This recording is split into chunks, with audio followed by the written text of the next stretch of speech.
I keep you close, but not too close, baby. 'Cause I have learned.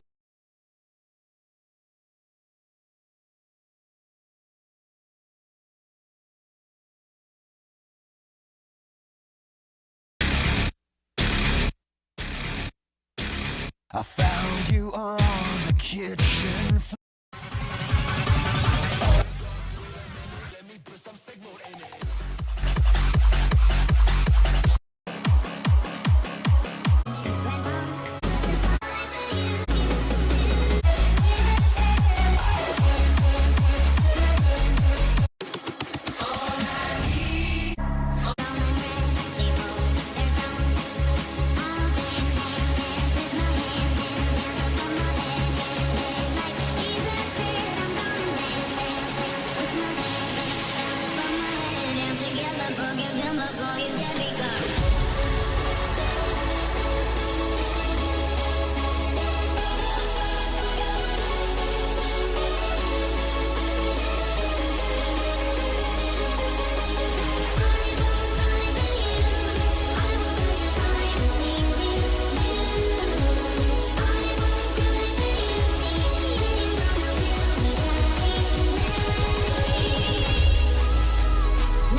You went on, sure stones to kill the king upon this throne. I'm ready for their stones.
Dala tu cuerpo alegría Macarena, que tu cuerpo es para dar la alegría y cosas buenas.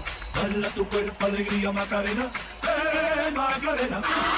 Dala tu cuerpo alegría Macarena, que tu cuerpo es para dar la alegría y cosas buenas. Dala tu cuerpo alegría Macarena, Macarena. Dala tu cuerpo alegría Macarena, que tu cuerpo es para dar la alegría y cosas buenas. Dala tu cuerpo alegría Macarena, Macarena. Dala tu cuerpo alegría Macarena, que tu cuerpo es para dar la alegría y cosas buenas. Dala tu cuerpo alegría Macarena.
Sound.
been trying to call. I've been on my own for long enough. Maybe you can show me how to love. Maybe. I look around, since city's cold and empty. No one's around to judge me. I can see clearly when you're gone. And I said, ooh, I'm blinded by the lights. No, I can't sleep until I feel your touch. I said, ooh, I'm drowning.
about rolling down.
Hands up high, high, 'cause people never die.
as if in a dream.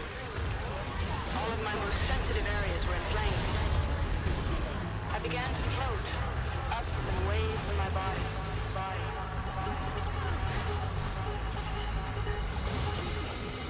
Back once again, roll the renegade master. People damage your power to the people. Back once again, roll the renegade master. People damage your ill behavior. Back once again, roll the renegade master. People damage your power to the people. Back once again, roll the renegade master. People damage your ill behavior. Back once again, roll the renegade master. People damage your power to the people. Back once again, roll the renegade master. People damage your ill behavior. Back once again, roll the renegade master. People damage your power to the people. Back once again, roll the renegade master. People damage your ill behavior.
Alex Mashinsky, creator of a multi-billion-dollar fraud known as Celsius, has been arrested. I can't express how big of a deal this is, not just for this channel, which has been covering this for over a year, but mostly for the victims. Here's what some of them said about this fraud only a few months ago. So this was an absolute fraud from the beginning. I mean, it turns out that a lot of these businesses that they claimed to be propping up Celsius were completely fraudulent. From what I've seen from the Examiner, more and more it looks like it was just a textbook case of a Ponzi scheme. I don't care if it was a Ponzi scheme from the very beginning or the very end. It still was a Ponzi scheme. It doesn't matter if he meant to start a Ponzi scheme, right? But the second you got into those circumstances, it becomes fraud. They're basically losing money from the very start of the company, and they're literally lying in front of everyone's faces saying, yeah, oh, it's totally fine. Yeah, you could totally keep our money in here. Yeah, I would totally invest more if I could. As they're currently at that same time withdrawing funds as they're literally on camera lying to everyone's faces. He made a lot of egregious claims on his Twitter, on his website, on his podcasts he would do, claiming if Celsius ever went bankrupt, all the customers would get all of their funds back. You know, there's tweets of him saying that. And as a CEO of a company, you would take that word at face value. You would believe him when he says your coins are going to come back to you. And now that everything's coming to light and showing that essentially what he was running is a Ponzi, I do believe he should face jail time, and the people that were also involved with it that were enabling that behavior. Well, it looks like that's exactly what's happening. Alex Mashinsky is facing serious prison time. So let's get into the meat of these allegations. Today, the DOJ, SEC, CFTC, and FTC all released indictments against Alex Mashinsky. Celsius itself was fined $4.7 billion, and 7 criminal charges were alleged against Alex Mashinsky himself, including securities fraud, wire fraud, and market manipulation. Now, in total, Mashinsky faces up to 115 years as a max sentence, but of course, the sentence will likely be much lower. Even so, though, Mashinsky is 57 years old, so there's a chance he will be in prison for the rest of his life because of Celsius. And it's not just him being charged either. Roni Cohen-Pavan, the chief revenue officer at Celsius, is also facing criminal charges. And the reasons for that aren't surprising. As we've stated over and over and over, Celsius had been secretly using customer deposits for years to buy their own stupid Cell token and make the price go up, which benefited insiders like Alex Mashinsky and Roni Cohen-Pavan, who sold their Cell tokens and became very rich. $42 million for Alex and $3.6 million for the lawyer. And most of that money was the direct result of lying to their end customer. Over and over, they lied to cover up the fact that they were the main buyers of Cell token and main sellers. They lied about their ICO, making $50 million. They lied about giving 80% of their revenues back to Celsius customers. They lied about Alex Mashinsky not selling Cell token. They lied about Celsius being profitable when they knew they were bleeding cash. And look, I could go on, but there are 71 mentions of the word false in this report, so we'd be here all day. The point is this: Alex Mashinsky and his co-conspirators lied in order to get more people to deposit money while they cashed out this Cell token. They knew they were insolvent, they knew their business wasn't working, and still they continued to pretend it was. They promoted this Ponzi scheme built on unrealistic returns, and when it all crashed, they made sure their money was out. And for those of you who've been watching this channel over the last year, this won't come as a surprise. As I said, we've been covering a lot of these allegations, but I also want to be clear that some people have been calling out Celsius even before we did. A fellow investigator, Dirty Bubble Media, has been calling out Celsius for months before anyone else knew they were insolvent. And I wanted to speak to him to ask how he knew so early and what we can learn from it and what this indictment means. My name is James Block. I write Dirty Bubble Media, a blog focused on fraud in the cryptocurrency space. To be quite honest, I thought that Celsius was a fraud very early in my encounters with it, within a few days of actually learning about the project. And really what clued me into it was learning about its founder and CEO, Alex Mashinsky's history. He made a lot of big claims about his past successes, the companies he had founded, and what I found pretty quickly was that he had lied or at least grossly exaggerated pretty much everything that he told people about what he had done before founding Celsius. And in my experience, when someone lies that much and that often, they don't stop lying. What does this indictment represent to you? This indictment's a vindication for me, really. It kind of confirms what we knew for a long time, and I expected this to happen. I don't know if it took longer than I expected, but it took a year to the day of them filing for bankruptcy for them to charge him with fraud. Thanks for coming on. I think you helped a lot of people. I, for one, am just grateful that the victims are finally seeing some form of justice in this, and that outright crimes are being treated as such. And so it's with great pleasure that I want to wrap up today's show in a bit of a unique way. Today, I'm announcing the addition of Alex Mashinsky to the Wall of Shame. As you guys know, when you appear on this show and then face charges, we will name you and we will shame you. Hopefully it encourages would-be scammers to think twice. Banks are not your friend. But Alex is your friend? Yes. What Celsius does is really helps people navigate in a safe way into this environment. So when you use a Celsius wallet, you know, okay, I'm gonna earn yield and I'm gonna stay safe in a safe environment because Celsius already did the homework and figured out what's safe. We have billions of dollars in liquidity. So anyone who wants to withdraw, that's a service. You can withdraw at any time.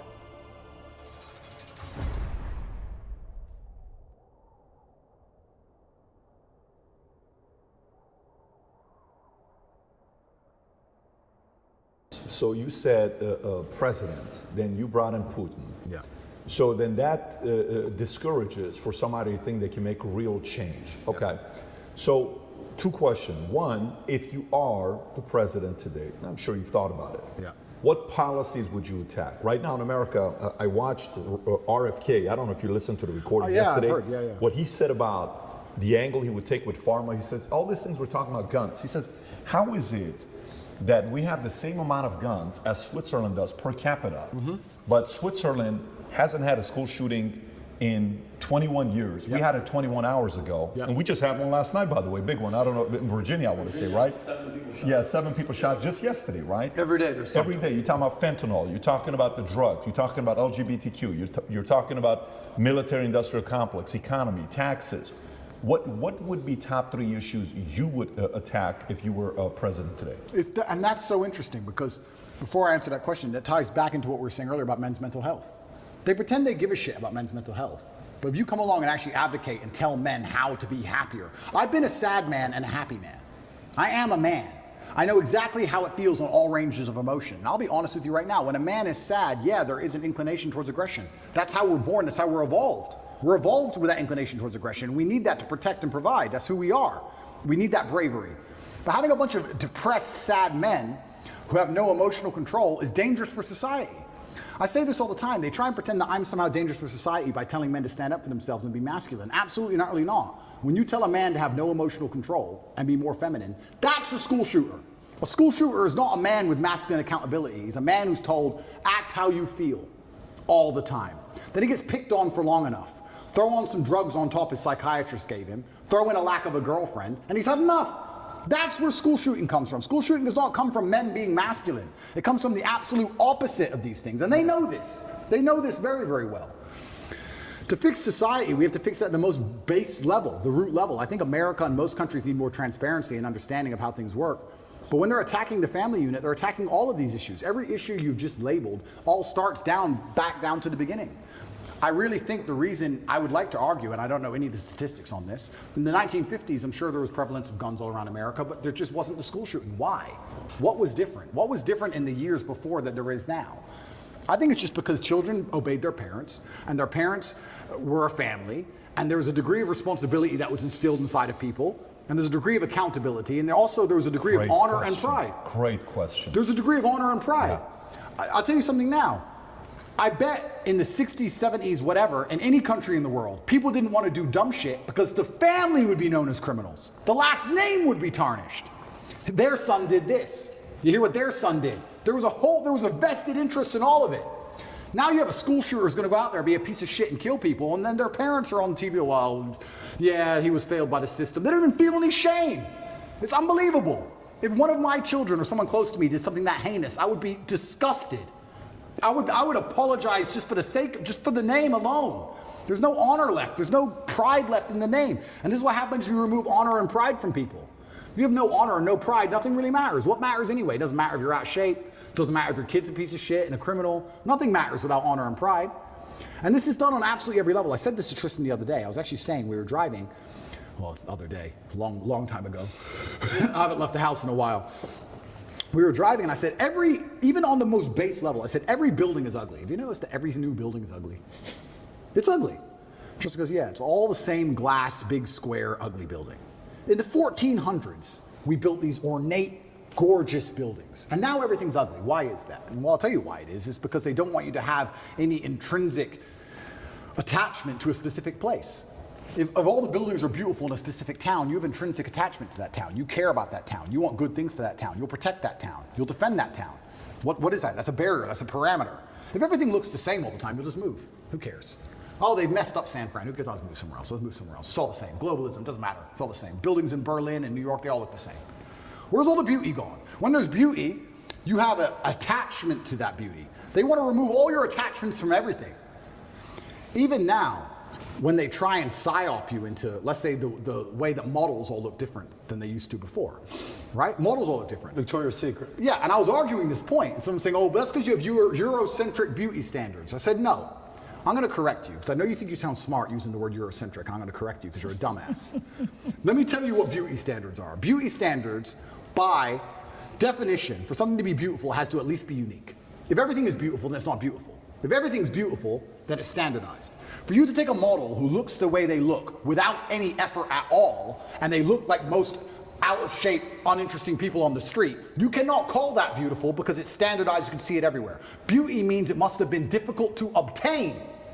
Whether it's a building, it's difficult to make because it's ornate, or a woman who's trained really hard to have a beautiful figure, that is difficult. Difficulty and beauty are linked. You can't have beauty without difficulty. You cannot show me another model and tell me that my Eurocentric beauty standards are saying she isn't hot, because that's not why. She isn't hot because she's made no effort. She hasn't tried.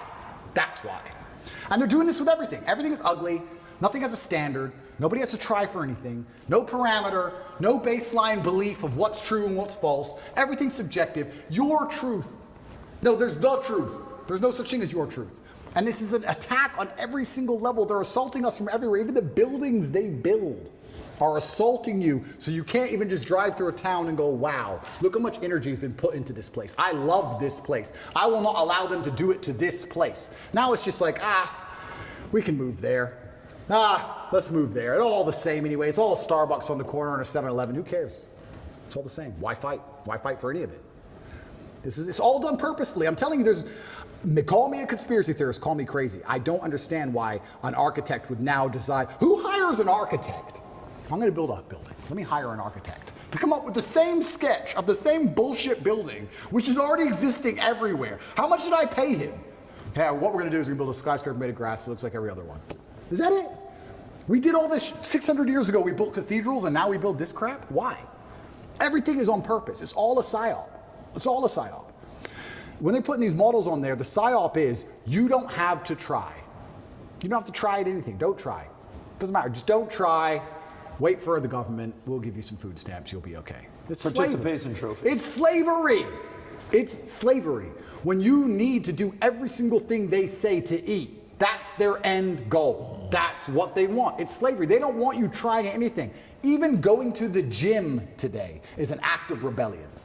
Even being in good physical condition is an act of rebellion. If I put up a photo of me and I'm in good physical shape, there are people who write underneath it, oh, you're dumb, you train so good. They insult you for it. Like, you're a bad person because you have standards for yourself.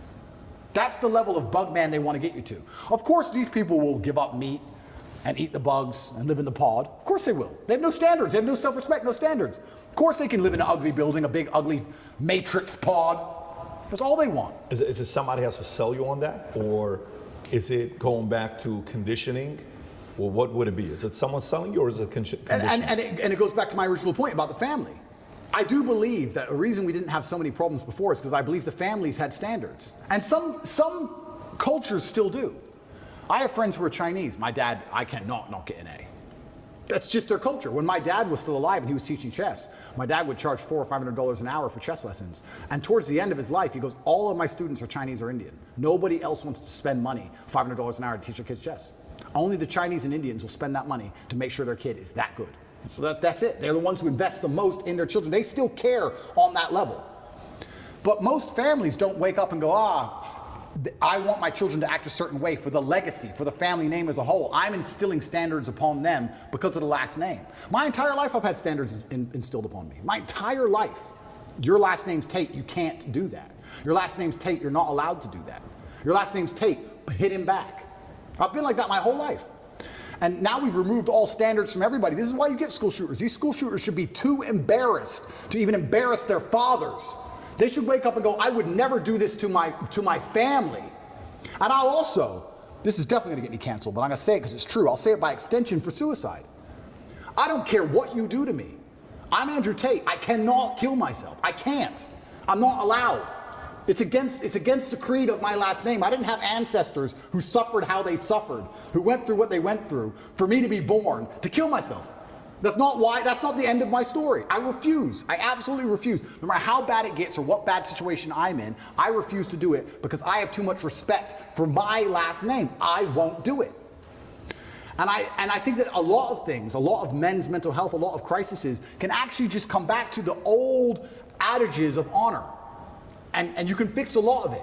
Your girl left you, you miss her. I get it. We've all been heartbroken. She's with a new guy. You're upset. She doesn't care. You care. I get all of it. But there has to be a point where you get to a level of pride and you just go, that's not who I am. I lost her. That's life. You just got to get on with it. And the best way is to have, where do you find the strength when you're in these difficult situations? I always find the strength from my last name. I'm Andrew Tate. I'm Andrew Tate, so I just have to do it. I'm in a Romanian jail cell. I wake up, there's cockroaches in my bed. They're all over my face. What am I gonna do, cry? Well, am I bitch out? Am I gonna go and sign a piece of paper and say I'm guilty? I'm gonna sell my brother out? Is that what I'm gonna do? Am I gonna go fucking lie and put these and sell the girls out like they want me to? Am I gonna stand up and say I'm sorry for saying go to the gym like a pussy? No, I'm gonna take the cockroaches off my mouth. I'm gonna do some push-ups because I'm Andrew Tate. When shit really gets hard, honor and courage and bravery and your last name is all you've ever had. It's all you're gonna have. And it used to be like that in the olden days. That's why no one did this dumb shit. They were just too embarrassed to even do it. And this is why you're saying, how do we fix the country? Absolutely all of it comes down to the fact that, especially with men, none of them are bestowed with the things that the masculine essence needs to be a good man. You need pride, you need honor, you need a healthy level of ego, you need all of these things. We're taking it all from boys, and what are we giving them instead? Video games, porn, weed. And what do you expect of these people? What do you expect of these shit versions of men besides trash output? You're gonna get garbage all across the spectrum. Either they're gonna do nothing or they're gonna do something bad. They're certainly not gonna do anything good when they don't try for anything in their lives. How are they gonna do something good? The scary thing about all of this is that there still are two teams in the world. And there is a side of the world where they don't accept this crap. How long is America gonna compete globally when you have countries like China and Russia and these other countries where they don't do this? I don't know if you saw, they did that survey to kids of what they want to be when they grow up. Did you ever see that? Yeah, it was crazy. Every American kid wanted to be a YouTuber. Yeah. Every Chinese kid wanted to be an engineer or an astronaut. Yeah. Who owns the future? Who owns the future? We're in so much trouble. We're in so much trouble as a society, and what are we arguing over? It's insane. And what do they show you on TikTok, though? Oh, absolutely, exactly. But let's stay on this. You asked a very important question. Let's go back to it. We had the same amount of guns, 1950 per capita. Brandon, can you look at that per capita, how many guns we had in 1950 versus today? Yeah. But it's relatively the same. Gun laws haven't changed dramatically from 1950 till today. What's changed from then to today? We took out God out of school. Prozac was invented in 1987. Yep. The law to legalize advertising drugs, big pharma in America was 1985. It's only 2 countries in the world that can advertise, us and New Zealand. Crazy. So you got God, you got Prozac, you got big pharma advertising, you got the LGBTQ movement that's taking place. You got all of that taking place to where we are today. So when you're talking about guns, what has changed? It's not the guns that's changed. Society's changed. Standards have changed. Completely. So how do you fix that? So if that is the biggest problem you're selling, number one, here's a problem. Let me sell you why this is the problem. Okay, the people are like, you're right, I'm buying it. Give us a solution. What's the solution? Yeah, I think the solution comes back down to family values, and that's a very difficult question to answer because it's across the entire spectrum, right? I do feel like it's almost a race to the bottom for men and women now in the modern society. I don't think women are being very good women. I don't think men are being very good men. And I think both of that is accelerating against each other, and it's a race to the bottom. How do you fix that? It's difficult. It's hard, and I still think one of the easiest ways to do that is God. I think if you bring back some degree of morality and some degree of standard to both sexes, I think things will start to get better. I can tell you right now, they talk about why does men not want to get married anymore. Men don't want to get married anymore. They come up with all these elaborate reasons. The main reason men don't want to get married anymore is because their girlfriend was with me for free. So why are they going to marry her? That's the bottom line of it. Why would you, a white dress means virgin. Marry who? A girl from the club who your friends have been with? Do you want to marry her? Like, when you remove all of the morality from life, you just end up in a scenario where the only possible logical move is to act without morals. Game theory, right? We sit there and we analyze things logically. If you're going to be, if all the women you meet are immoral, how are you going to act?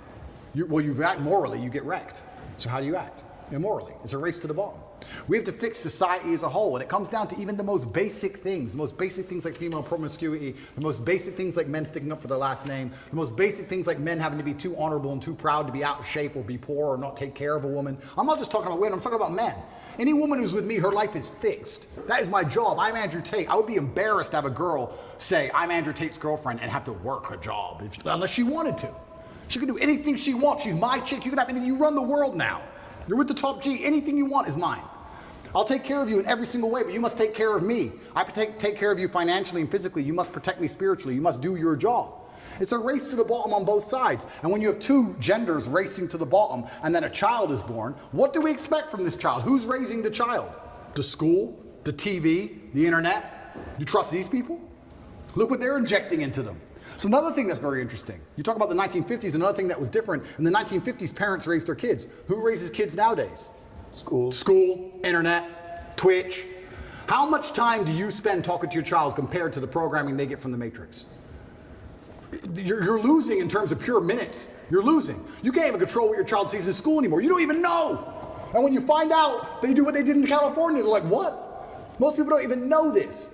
You have children 15 years old, I've seen it on YouTube, arguing with their own parents, disagreeing with their own parents. The whole point of having children is to instill your values in them.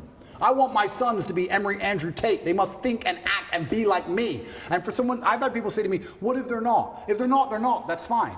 But the whole point of me having them was my lineage. That's the whole point of me suffering to raise them was my lineage. Why would I raise them to be anything other than what I believe I should be and they should be? That's the whole point of it, and I'm proud of that. I'm not going to sit and apologize for wanting my sons to be Tates. I'm not going to apologize for it. I don't care what the school wants them to believe. They believe what I want them to believe because they are mine. But all of that's gone. So then we also talk about what's different between the 1950s and today. These kids are being raised by people who aren't their parents, and whoever's raising them clearly ain't teaching them anything good. It's teaching them, if you feel, act how you feel. You can't tell men that. It's dangerous. You can't tell men to act how they feel. You can't tell men to not have emotional control. You can't tell men to cry anytime they want. Because men don't just cry sad, they cry angry. They cry very angry. You don't want that. You have to teach them stoicism. You have to teach them all of these things. And it's all gone. So, okay, so let's stay on this. This is actually a very interesting topic we're in, from 1950s till today.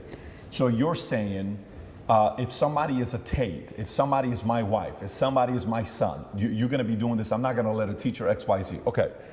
Well, 85-90% of America doesn't have the money to be able to put them in a private school. Correct. Where right now is June. If you go on YouTube or Twitter and look at Pride Month, everywhere kids are coming to school. Parents, teachers got these pride stuff going on all over the place. Parents are like, look, I'd love to put them in a private school, but even some private schools are doing it right now. In Florida, there is a private school. It's known one of the best private schools out there. You know which one I'm talking about? I won't mention it. Starts with the letter P. People should know what it is, but they already know what I'm talking about. We have a party at our house, okay?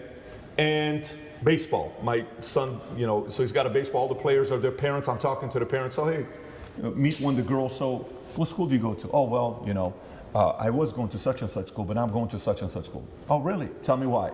The dad's like, yeah, it's just, reasons. He gets uncomfortable. Yeah. I said, no, really, tell me why. I'm curious. Well, I don't really want to get into that. I said, are you uncomfortable because it's political reasons? Well, yes. I said, well, let's just say you're safe to say it here. Yeah. He says, am I fully safe?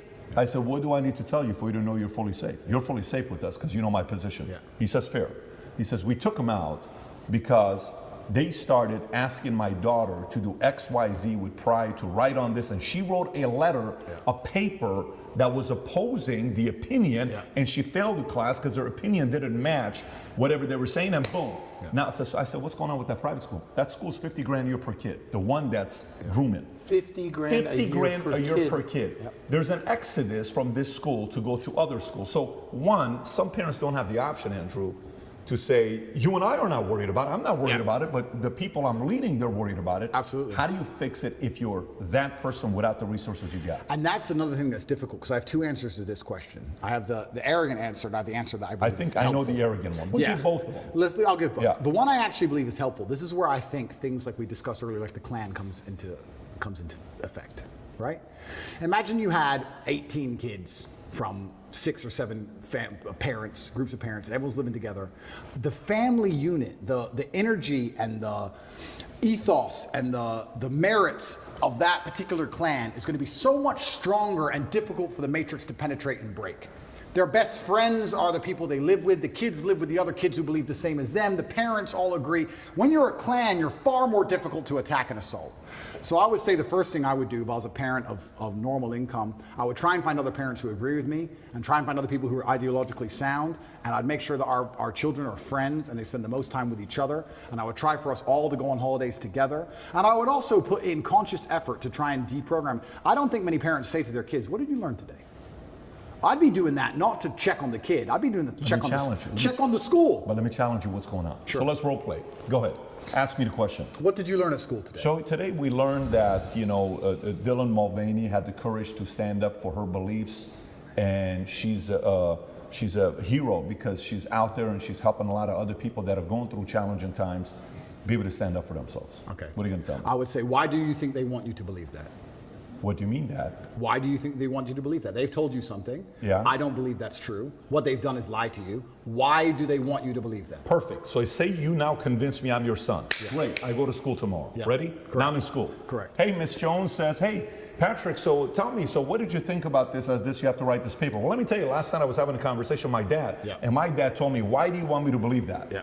Then comes the phone call. Yep. And then now you're cornered as a parent, and now what do you say to the school? Say I'm the school, role play. Correct. And I can't role play it by myself. It's difficult. It's difficult. And this is the exact point why you need a clan, you need a network, you need other parents. If I was a parent and my child was going to public school, I'd be extremely interested in finding other parents whose kids were going to that public school. Yeah, you have the PTA meetings, etc., but there has to be a degree of strength in numbers. It's hard. You can say homeschooling, that's the cop-out. But the other answer, the more arrogant answer to this, is actually an answer I gave after the subway incident. You know, in New York with the subway where they choked the guy and he died. Yep. I get asked all the time, Andrew, what would you have done in that scenario? It's a very difficult scenario. I mean, we can argue whether he choked him too long, whether he was trying to protect people. There's a bunch of arguments. But it's very unfortunate. This goes back to what I was saying earlier. You can no longer just be the average man, the average citizen. I insulate myself from so many problems with money. I know this is a terrible thing to say and people aren't going to like hearing it, but it's true. I never have to worry about some garbage on the subway. I never have to worry about, do I stand up and defend this woman or allow her to get attacked because they're going to put me in jail? I never have to worry about some fight on a plane because the ticket was $40. I never have to worry about my kid going to learn something they don't want to learn. I don't have to worry about any of this because money protects me, right? So when I say this, like if I have a girl and she's saying, all you do is work, you need to be a dad too. I'm being a dad by being rich. That's me being a dad. That's how I protect you all. I'll work 18 hours a day every single day. That's me being a dad more than almost anything, because that's how I protect you and everybody else from all this insanity. It's the only way to do it, because you need to be flexible. We're fully on the same page. I'm on the same page as you. I also went and made the money, so I get to pick and choose. Yeah. What I'm talking about is a message, because the reality is not everybody is going to go out there and make the Correct. 10 a month or Correct. whatever you make. It's just not going to happen. Correct. The market's not set up that way. Correct. Quite frankly, not everybody brings that kind of value to the market. Correct. To garner that kind of pay. You know that, I know that. Correct. Okay, how can you and I help the audience that is sitting there, great citizens, net positive. They take their kids to church on Sundays. They work their butts out. They're doing their best to keep their marriage together as hard as it is. They're paying the bills for the kids. They're making 80 grand, 120 household income. They can't talk like you and I. You're right. What do they do? You're right. Let's give them the solution. You're right. So if I was them, here's what I would do.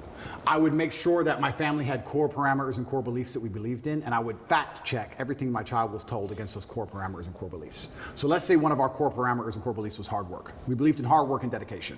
When they came home and told me something about body shaming or the fact that models can change, I'd say, does that agree with the beliefs and the merits that this family has decided we're going to operate under? Yes or no? I would have a framework, I would have a gate which ideas have to penetrate through. Every idea has to be fact checked against a gate, a parameters of set values that was stuck to my last name.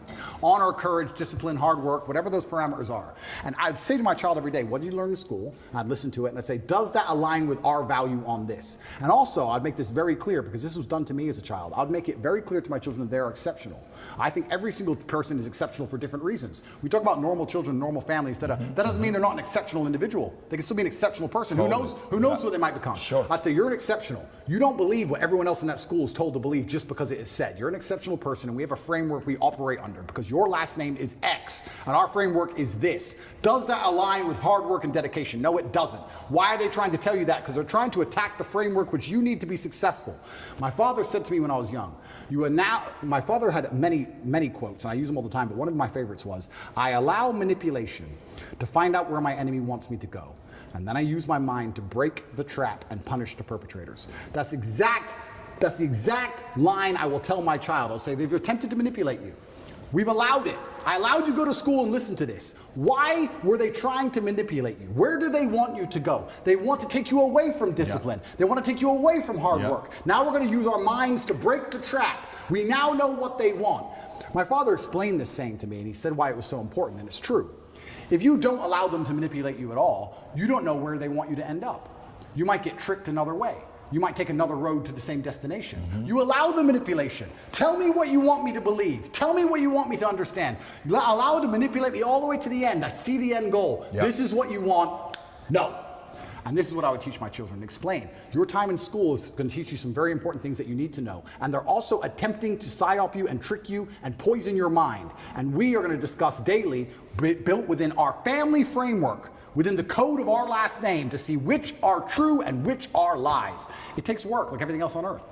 It takes work, and I know it's hard. Parents are out there, they're working, they haven't got time, their kids are on the internet. It's difficult, but you have to put the work in because you are almost fighting an enemy for the minds of your children now. You know what I think? You know what I think is, that's great, very good feedback. But, so I lived in Iran, and in Iran, you'd go out there and you'd say, so hey, listen, people asking about religion, don't talk about it. Are we Christians? I don't know. Talk to my mom and dad. You don't need to answer the question, right? Because there's that fear. So parents are teaching kids to not talk about their values and principles. The element that parents fear what the school's gonna say to them and not give the kids the best grades, because imagine you got a 10th grader or even a senior. If you really say what you believe in, that teacher gives you a C, you don't get the A to get the 4.3 GPA to get the scholarship because you can't afford it. You have to be like constantly like this. So parents are telling their kids, look, whatever I'm telling you, don't tell them. I think it's bigger than that. I think a part of it is this is the first time we had stats, and I don't know how long this was, where kids graduating high school are not valuing a four-year college as much as they did before, okay? That is a threat to the establishment because they can't be a control, right? Number two is there is an element, when I'm watching this video with these parents yesterday in Glendale, and this is where I grew up, this is my street. I grew up Broadway and Verdugo, right next to that post office. I'm 200 yards away from the high school is where I grew up, and I lived on Doran for a couple of years before I went to Wilson Junior High School. And I'm seeing these parents upset, like, how is this? This is common sense. Leave these kids alone. I think there's got to be an element of those parents coming together in a form of a strike, I believe, to say, if you want the tax-funded money that's being given to your school district, hey, we're not coming. We're going to decide to do schooling together, and we're going to use this place or this facility and that facility, because they have to feel the pain. They cannot do that to the kids. So my only messaging with what you're saying right now, number one rule is what? Go start a part-time income, make an additional $3,000 a month so you can send them to the private school that they're teaching right values. Okay, that's number one. Two, I can't afford to do that. 3, this is the other option that you got. Yeah, and you're right. And Trump said it in his book, The Art of the Deal. He said, if you're not prepared to walk away, you can't negotiate. And that's the same with absolutely everything. If there's never a bottom line in which you say enough, then you can't negotiate. You have no negotiating position. We talk about this when it comes to children in schools, but this is also very applicable for relationships. I've had girls who say to me, you know what, I was watching TV and they were saying that, I don't know, X, Y, Z. And I would say, listen, I take care of you. I love you very much. I'm going to make sure you have everything you've ever wanted. I'm going to make sure you're physically safe. That's why you're not going to go walking home alone drunk. It's not because I'm a misogynist. It's not because I dislike you. It's not because I'm controlling. It's not because I'm manipulative. It's because it's for your safety, and your safety to a degree is my responsibility. But I saw on the news X, Y, Z. If you believe the news over me, then go find another man. You have to be prepared to walk away, right? This is the bottom line of it. This is what I personally believe. These are my values. 100% with you. These are my values. And this is what I personally believe. If she says, well, no, I'm not listening to you, and I stay with her anyway, well, then it's over, isn't it? And then she's going to do whatever she wants. But not everybody can do that because you've earned the right. Of course. The proposition you're offering is so high that they have to sit there and say, I can't lose this guy. Completely. And this is where we go back to the original point about how difficult it is to be the average man now. It's becoming more and more difficult. We're in a position now where you have a racetrack and you have Ferraris and Nissans. And yeah, we can discuss how the Nissan might beat the Ferrari, but the truth is, it's hard. It's very, very hard. If I was a man and I was starting all over again, I would do the same things I did. I would wake up and say, okay, this game is extremely difficult. My best chance is to level up my character to a point where the game becomes easy. Because life does become easy at a certain point. Yes, now I'm in a very unique situation. But before this situation, I had only 3 problems in my life. My health, which I take care of, my woman, who I take care of, and money. That was it. If I made enough money, I had no other problems. If you're broke, you have lots of small problems. Yeah. The car doesn't start, the school fees are coming up, whatever, we need new clothes for the kids. I had one problem to fix. If I fix my one issue, everything else is fixed. You get to a point in life where someone goes, oh, we've got an issue, how much? Just tell me the number. I don't even want to know the ins and outs. Just do the transfer, make it go away.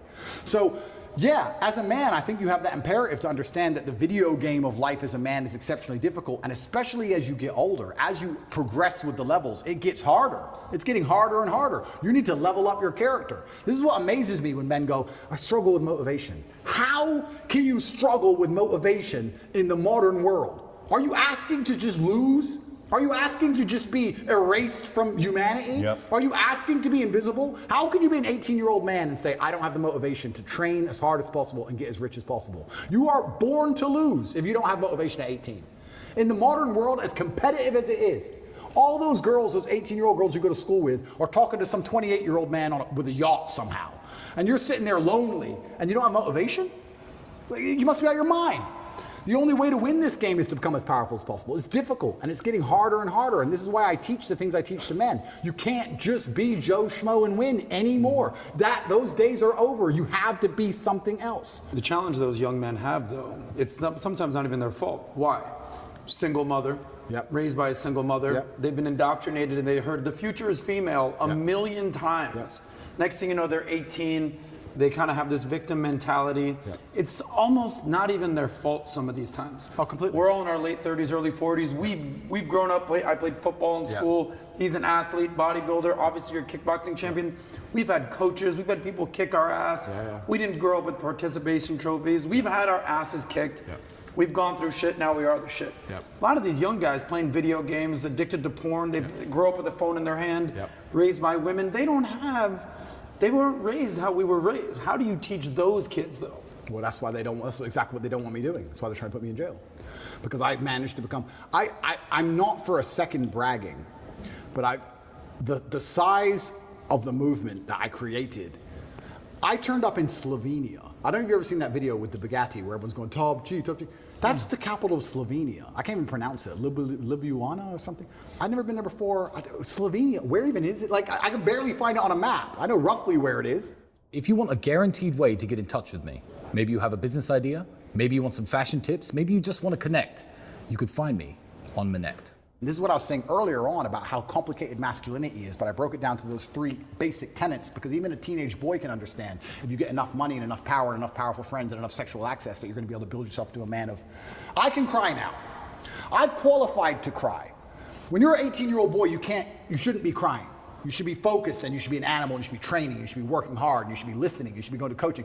I'm now at a level where I'm allowed to cry. I understand all the different elements of being a man. I understand the tapestry of masculinity fully. I can cry if I decide to. I've qualified for that. But before you get to that point, you have to go through all the hard shit. And the hard shit I've broken down to the 3 basics. And I think that's why they're coming to attack me so heavily. Because genuinely, because of what you just said. I'm telling kids things, and especially people often ask me, especially Matrix Media, they say, why did you get so big? Because I'm telling the truth. I'm telling the truth, which every man knows is intrinsically true in his heart, because God has instilled him with a basic degree of morality of right and wrong. I'm saying things to a 17-year-old boy, and he's going, he makes sense. I get it. Everything I was told so far just didn't quite click, but this does. And that's what they're so scared of.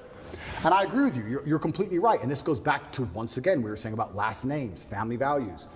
The number of times I was told I couldn't do something because of my last name, I think that was my whole childhood. My whole childhood is, well, you're a Tate. Dad, I got an A. Of course, you're a Tate. It wasn't even, it was just like, duh. Of course you got an A. But what else are you gonna get, a B? What, are you a dummy? That's who I was my whole life. I had standards exacted on me. And I've even heard like psychologists, I have a big problem with psychologists. I don't like them as a whole. I'll tell you some of my scenarios. I've had conversations with psychologists. There's a couple good ones, but there's a lot of them who I don't like. And their ideas, oh, you raise children, don't put standards on, don't put pressure on them. How are they gonna perform without pressure? Do you have pressure to perform in your business? Because I certainly do. I certainly do. Pressure makes diamonds. You think I didn't have pressure to perform when I sat down with the BBC and they tried to set me up? You think I didn't realize instantly? Okay, war. She's ready. You think there's no pressure? You think there's no pressure when they try and stab you to death? There's no pressure in life. You're gonna raise a child and say, give him no pressure, give him no standards, so he can just be a kid. And what's he gonna mold into? Absolutely and utterly not. Life is pressure, especially as a man. You need to have these exacting standards. That's how it is. My whole life was a pressure to perform to my last name. That's all it's ever been. I don't know how anyone's raised any other way. So yeah, it's crazy. It's a very difficult problem to fix. I agree with you. It's a very difficult problem to fix. But I think it starts with baseline things. And this is also why I feel like I have such a duty to act. I'll give you an example. If I could lie right now for $10 million and nobody would find out, nobody, I still couldn't do it because God would know and he'd punish me sooner or later. I really, truly believe that I would pay the price for that lie. I truly believe it. I think if you're a man and you're growing up and you're saying, how do I act? What do I do in this scenario? What would God want you to do? Tell the truth. You'd be amazed how far just telling the truth will get you. In any situation, I can give you benign situations that don't even matter. Your girlfriend caught you. Oh, and no, and I barely know her. Just say, yes, sorry. I love you. I'd love to stay together. But you did this. Sorry. I'm leaving. Okay, goodbye. Next day she's back. You just tell the truth. It could have gone on for weeks. She could have kept spying. She could have called the girl. All this drama. Just sometimes in life, you just man up and tell the truth. That's why in my current scenario, and I was saying earlier, that's the only way you're free, by the way. Yeah, completely. Only way you're free. Truth shall set you free. It shall set you free. When I was saying earlier, the incompetence of my enemies is scaring me, and I don't know exactly what to do. All I can do is just tell the truth all the time. I'm going to tell the truth all the time. I'm going to say what I mean and mean what I say, and I'm going to tell the truth, and that's who I'm going to be. That's what I think is the best thing for me to do in the current scenario. But we're not even instilling that in children anymore. We're not even telling children how important it is to not lie. Well, but that's also part of what you're talking about. I want to show you the stat because the guy sent it to me. And then we'll put this for the audience to see as well. Percentage of gun ownership from 1972 till today. Same thing. Exactly the same. If you look at the numbers, pretty much the same thing. So what's been the biggest difference is a lot of these things that we just talked about. By the way, that question you asked from 1950 till today, the candidate that's talking about this, again, I went back to politics, RFK is talking about this. Yeah. And I think it's a very important thing to talk about because it's making people go research and see for themselves and to ask the question, what really did change? Completely. We've had this all the time. Completely. What became legal? Why are we adding all these pharmaceuticals to, kiss the tape? Yep. What else would it be outside of that? So that was the foundation, which I agree with you. Household values, principles, kids, men, raising them better. Yeah. What else would you see as a challenge from an outside? And then I got part two of the question for you. Yeah, it's anything else where you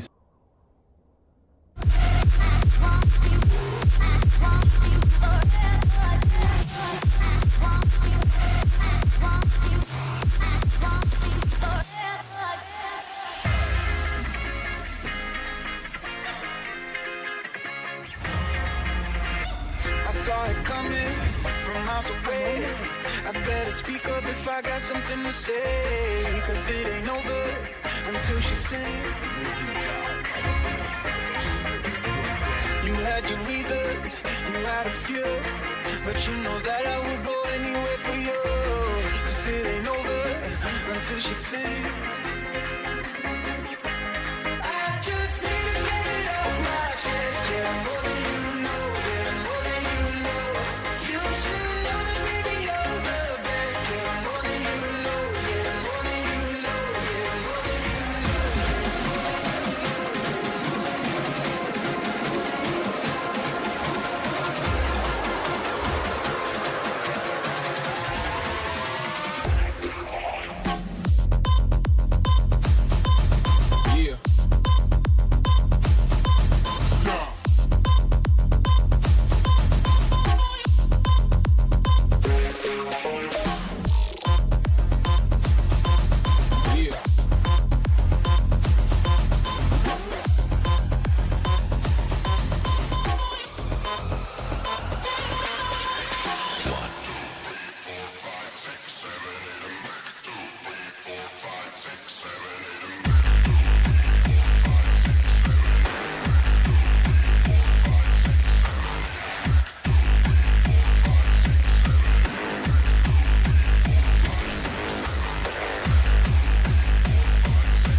to the moon,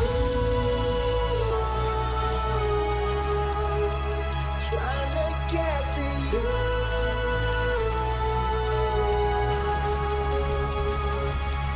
And hold you on the other side, talking to me tomorrow. Since alone, talking to you.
Move it, bitch.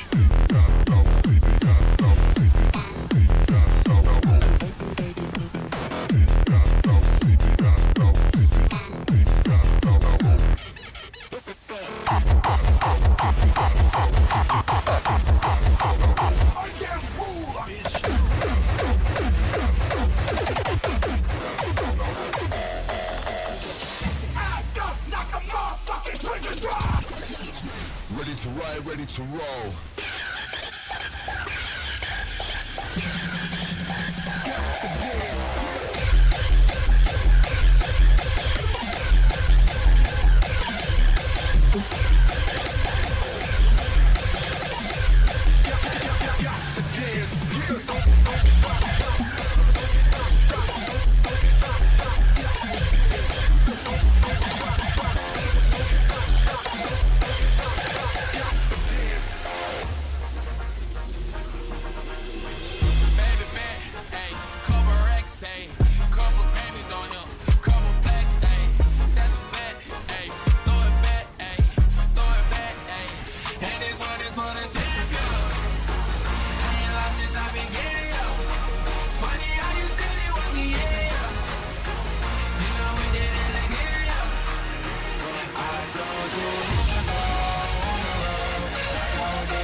go for the night. That would be the best therapy for me. Hey, hey. Yeah, yeah. Hey, hey. Yeah, yeah. Hit it with slow.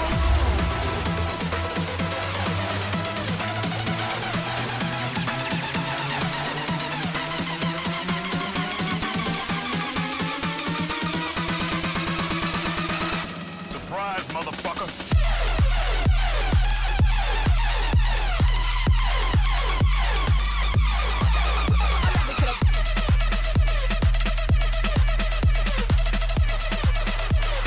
Hitman with those laser beams.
Off my face, don't know where I am, because I got my drugs from Amsterdam.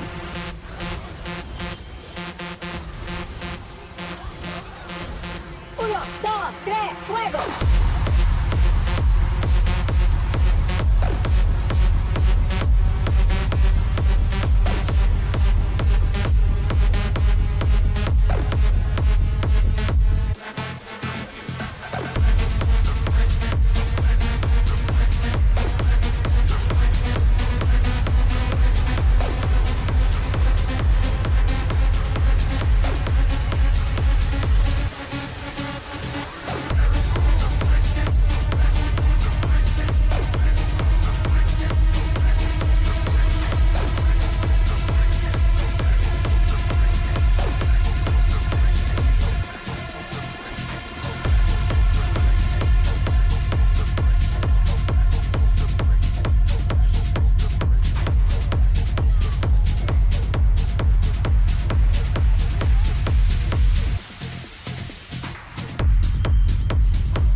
not just a dream. It's a state of mind. Dance the night away, live your life and stay on the floor.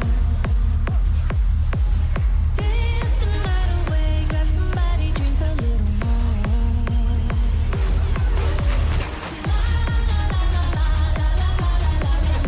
we gon' be it on the floor. It's not just a dream, gon' be it on the floor.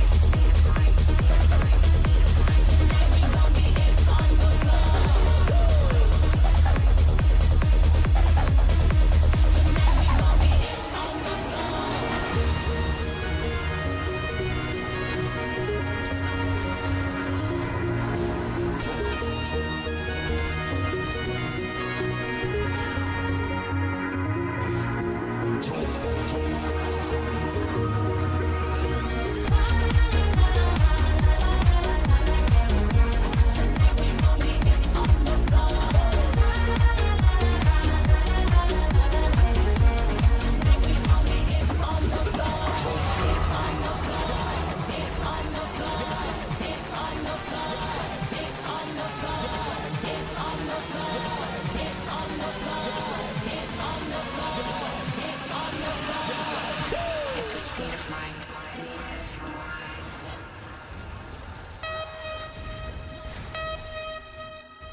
Put your fucking hands up!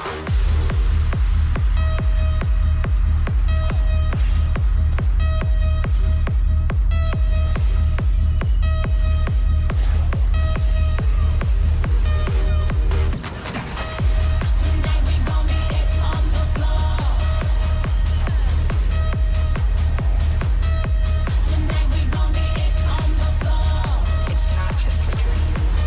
It's a state of mind. Tonight we gon' be it on the floor.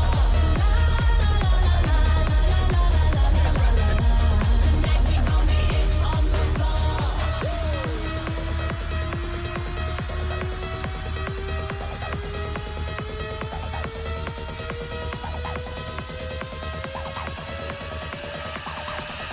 It's a state of mind.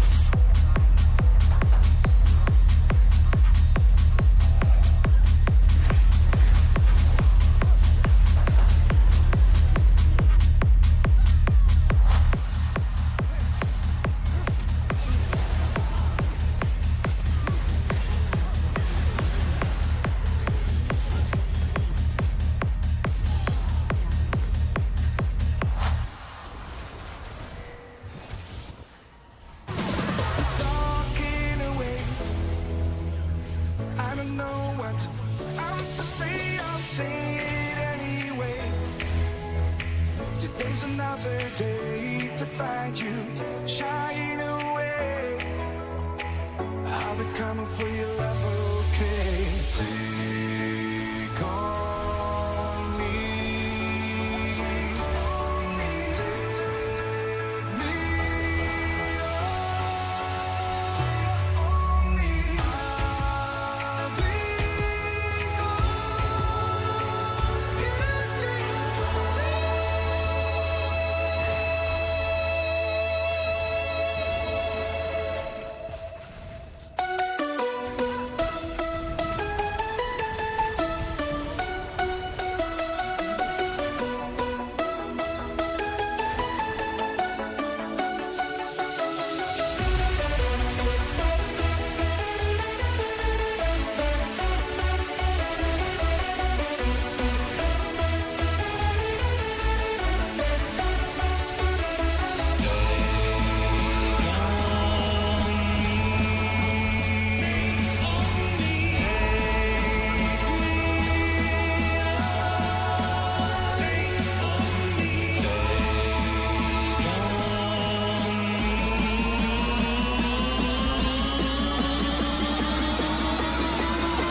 set your mind free. It's a year of summer.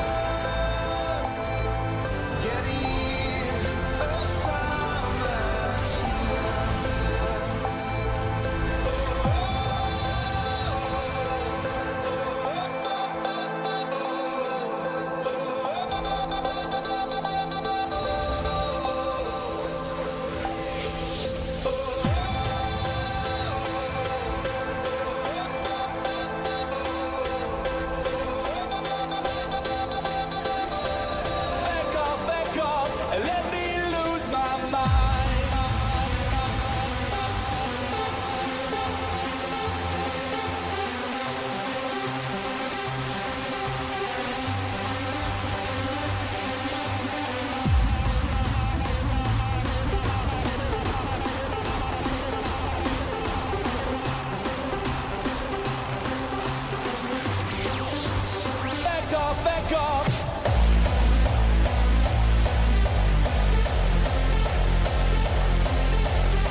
Nothing surprises me. Safety first, dears. And then, of course, utter mayhem. I'm going to tear them apart. Politely.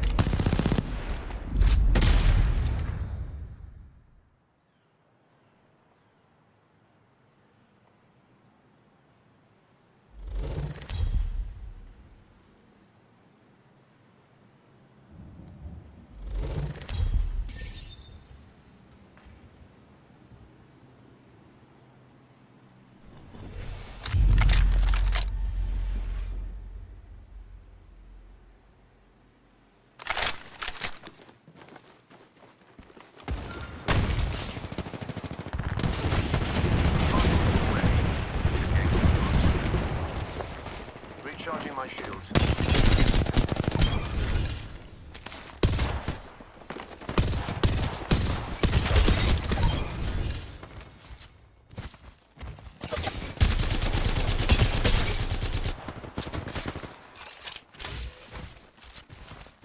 Recharging my shield.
You're quicker than I thought.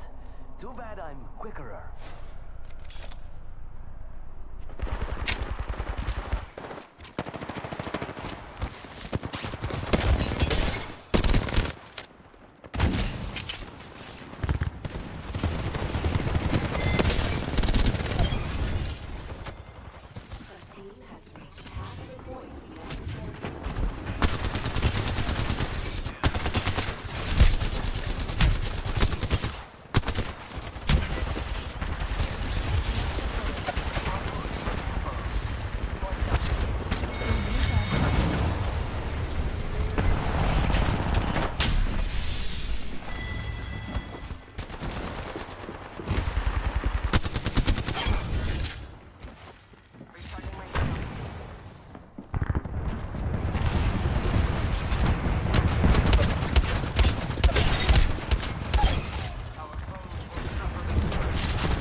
Too bad I'm quickerer.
Too bad I'm quickerer.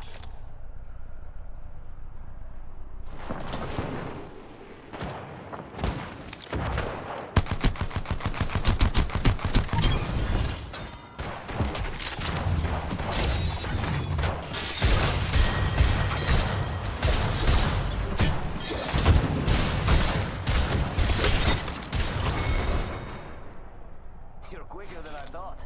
Too bad I'm quickerer.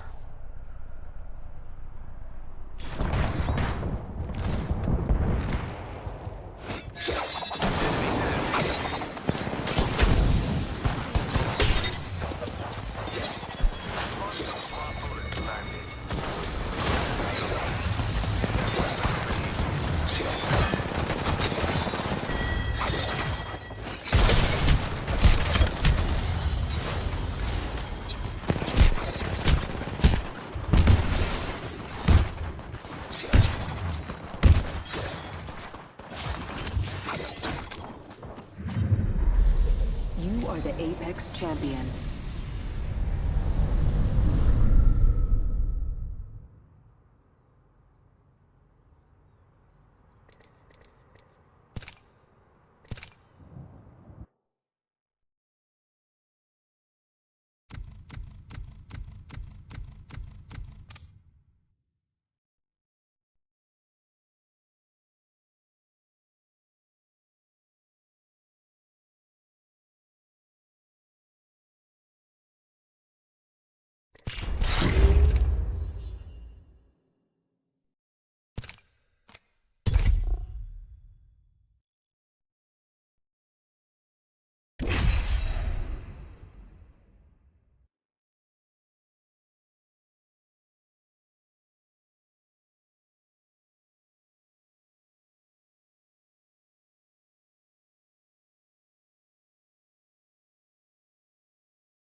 I've seen the future.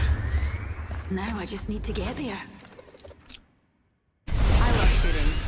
I don't love No killing. matter what, we I get each other home. understand the conflict and I'm fine with it.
That's what you get for messing with Gibraltar.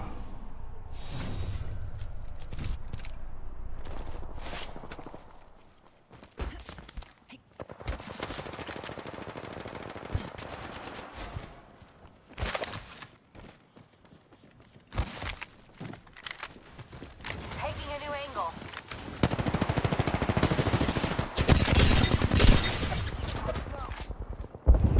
Shields recharging. Off the bike. I'm spotted.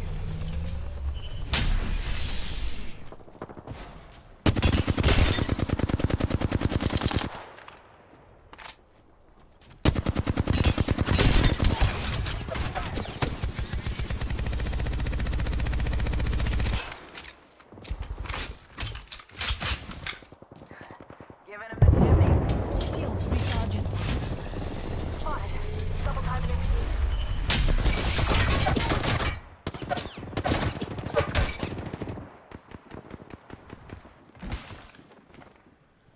Oscar Mike. I'm spotted. Moving to Echo for a better angle.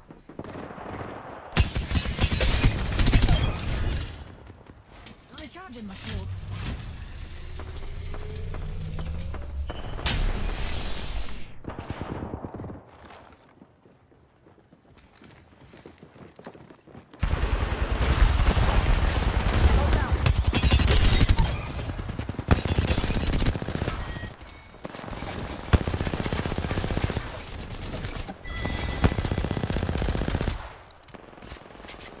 Better angle at Echo's location.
electro cute, but I've evolved past that.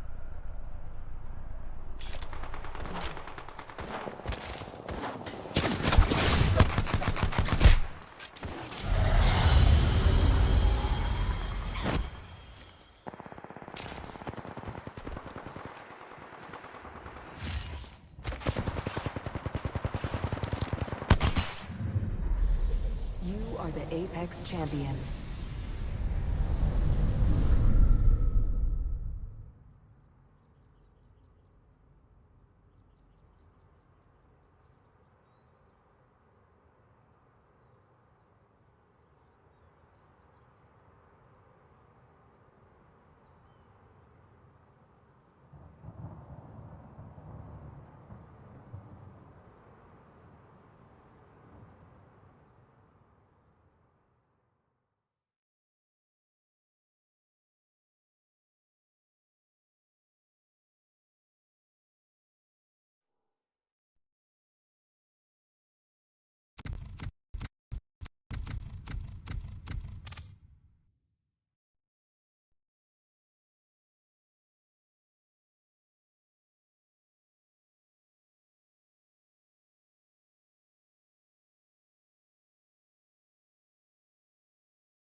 I don't feel comfortable. When I'm in Miami, I look around and I say, okay, there's hoes. Okay, you're hot.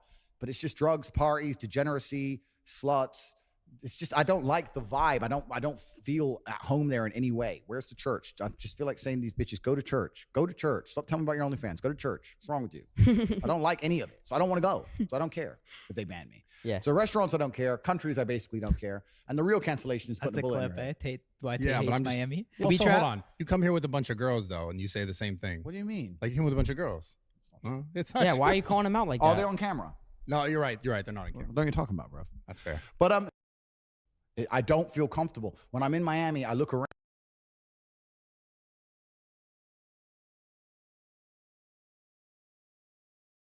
I noticed that every time I go to a business meeting, the guys who I were doing deals with would be like, hello, Shaq, how are you doing? And then they would turn away and look at my lawyers and my accountants and all those guys. So I said, oh, you guys don't think I'm in charge. You guys don't think I understand the lingo. So I went and got my master's. University of Phoenix is an online program mostly, but I went to the head officials and said, I don't want to do it online. I want somebody to teach me in a class. And they came back and said, unfortunately, we can't set up a classroom for one guy. You need 15 people. So I paid for 15 of my friends to get the master's.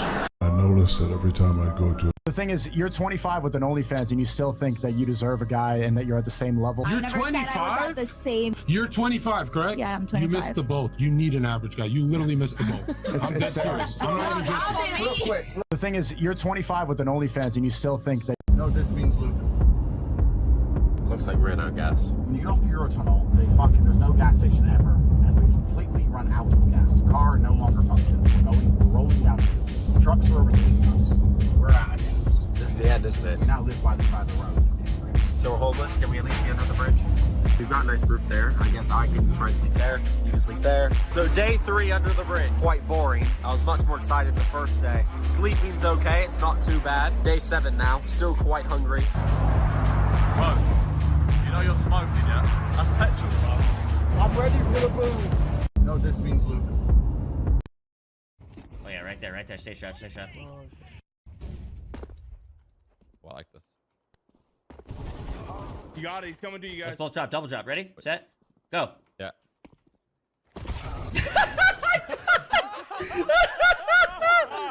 Good job, guys. That was perfect. That couldn't have worked better. Oh yeah, right there. Stay strapped, stay strapped. Well, I like this. I be dirty dancing, now the yelling gravy Swayze. I be dirty dancing, now the yelling gravy Swayze. What do you think about when the guys come to you and say, I want to be in good shape, but I'm not in good shape, so how do I get in good shape? It's absolute horseshit. There's not a person that cannot go on Google right now and find free information about how to get in shape. We've worked out this entire trip with nothing better than a hotel gym. Did any of us miss a lift? Not once. Did I need to ask one of you how to come to the gym and fucking do pull-ups and push-ups? Just get up and go. Now, one thing I would advise, you need to find a group of people where it's not even acceptable not to turn up and do what you know you should do in your gut. What do you think about when the guys come to you and say, I want to be in good shape? If you ever do see a homeless person in Romania, Bucharest has far less than Los Angeles, I do have to say. He's an old friendly guy, he's drinking, What keeps you up at night? Well, it's quite hard to run companies. Yeah. Especially car companies, I have to say. It's quite challenging. The car business is the hardest one of all the things you do? Yes. Because it's a consumer-oriented business as opposed to like SpaceX and... Not that SpaceX is no walk in the park. But a car company, it's very difficult to keep a car company alive. It's very difficult. You know, there's only 2 car companies in the history of American car companies that haven't gone bankrupt, and that's Ford and Tesla. That's it. Yeah, Ford rode out that crazy storm, huh? They're the only ones. By the skin of their teeth. What keeps you up at night? We live in a world now, right, where like male authority is no longer respected. And what I mean by this is like if a guy puts a boundary on his chick, like let's say she wants to go on a trip and he says, I don't want you going on that trip. Instead of their girlfriend saying, you know what, that's probably right. You probably shouldn't go on a girl's trip to Tulum with your girlfriends that are all single and or whatever, blah, blah, blah. They're going to say, no, he's controlling. That's toxic. That's up, blah, blah, blah. Because why? There's a general lack of respect for male authority in 2023. So what I teach guys is, yo, and you have to be that guy and make the girl the right girlfriend for you. Because a lot of these girls come in indoctrinated with bad habits, etc. And this is why I tell guys you got to in the bullshit out of girls. You got to mold them, dude. But then I say this shit, that's misogynistic. You. No, it's realistic because men have to. I'm the realest nigga after all. Dana White was asked a race-baiting question, and he just absolutely submission-holded this reporter. The tension between those two and kind of the racial undertones and all those things. How do you... What were the racial undertones? Trigger says he's the real African fighter, and so, you know, Israel dropped some N-words in there tonight. This is my African brother right here. Let's go. What's up? Let's go. So what was the racial? Who did? Who dropped the racial? Israel was saying over and over, yeah. Dropped He's about black. 50 N-bombs in there. Okay, he's black. Who gives? I was gonna say, so you don't have any concern about the way the build-up, the tension between those two? I could care less. This is the fight business. Israel outside, you can say whatever you want to say. Why are people bitching about that? Some people. Of course they are. Oh, hey. All right, got it. Yeah. Too bad. We talked about the college situation. We don't think No, we we'll don't. bring that up again. It's hot. She got banned basically for doing the blackface stunt. She did blackface. She's a racist, by the way. What's her name? It was accidental. Yeah, she does dude, Martin, I fucked her in front of a mirror where she's doing blackface. I thought I was fucking Jinx. Gotta catch them all. She has all the STDs, herpes, everything. Yo, fuck that bitch. And then Sophia. Relationship status? Single. What the fuck, bro? Of course she's single. She got herpes. No, she doesn't. No.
Yo, permaband. Fuck you.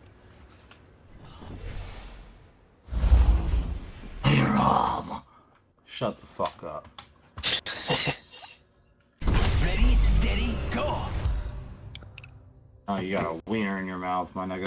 Science don't sleep, and neither do we, right? I'm sure we want to unleash the old me.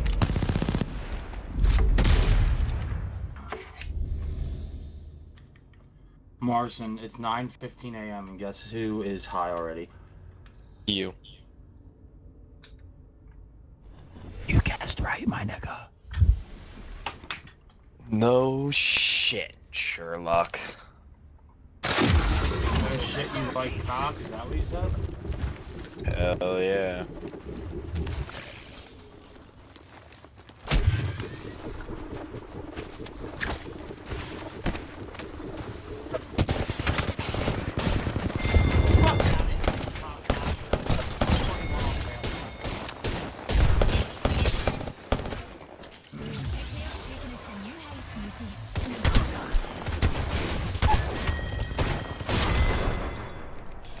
Did you see how great I was? I did all kinds of really amazing Suck a moves. dick. Are you listening? Care package being delivered. Suck another dick. Sponsored by Chef Rex.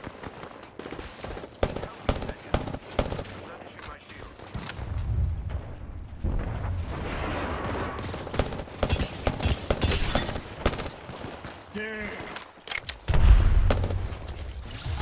How the fuck did that fucking faggot get in there?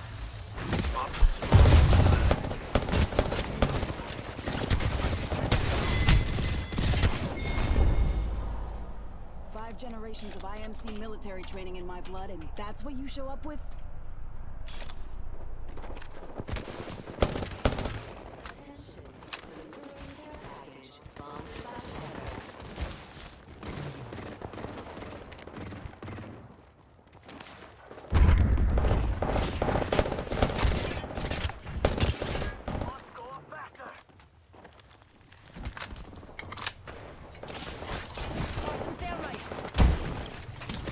Recharging. Charging shield. Replenishing.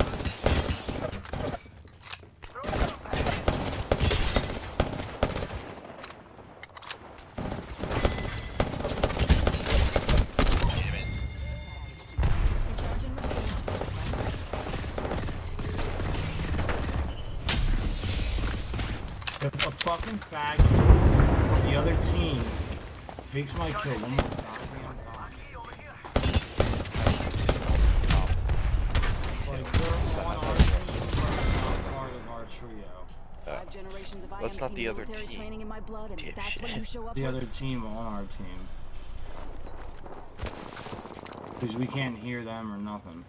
Yeah, but they're still on our team. They're just a different squad. Fucking pieces of shit, that's what the fuck they are.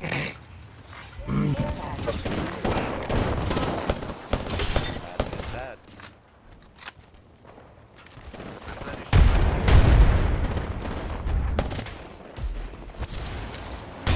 Oh my god, dude, how many times I gotta shoot this fucking guy?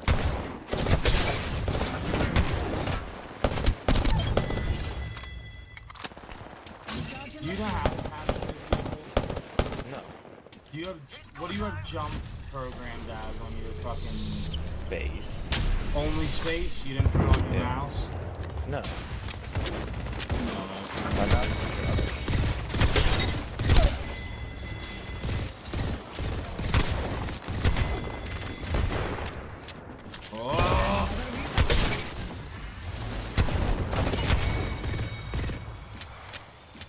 Charging my shield.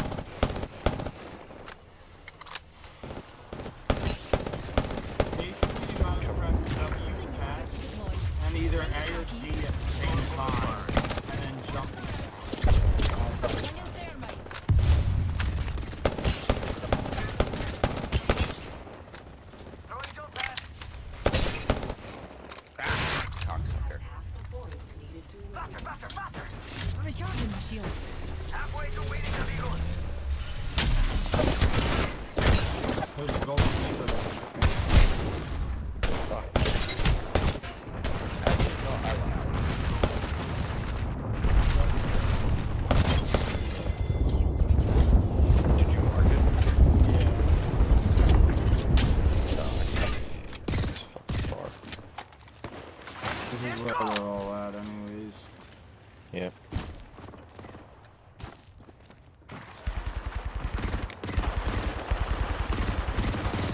Oh my god, fuck that L-Star.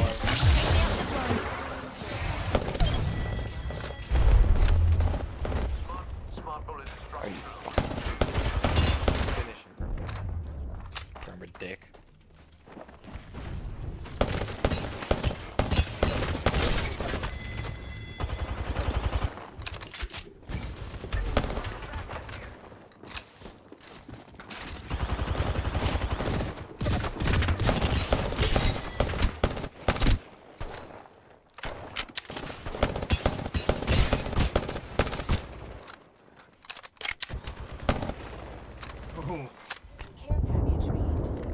Recharging my shield. No, you finished her. Shit. I did that with no health. I don't know how. You had to avoid me. I didn't touch him.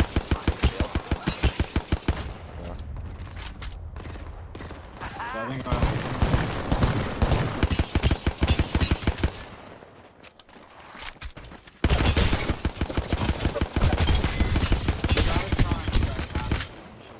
it's so fucking, especially on mouse and key, it's pretty retarded. I can do it on controller now because I put a configure on. Delivering care package. Shit.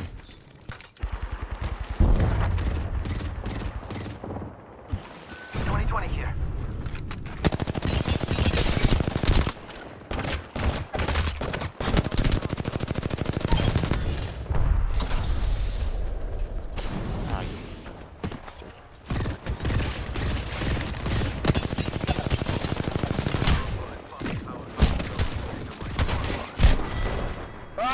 Cocksucker. Damn it.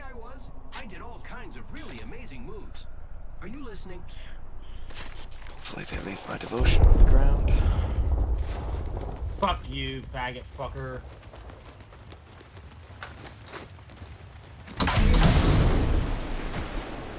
Must go faster. Oh, good.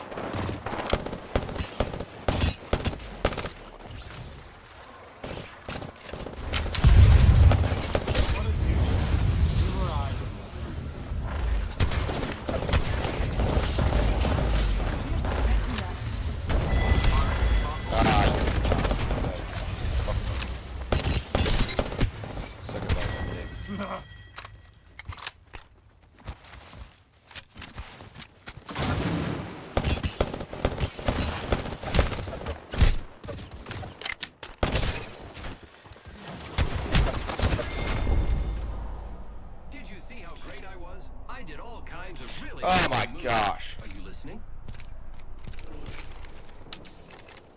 We're about to win, obviously. Replenishing my shields.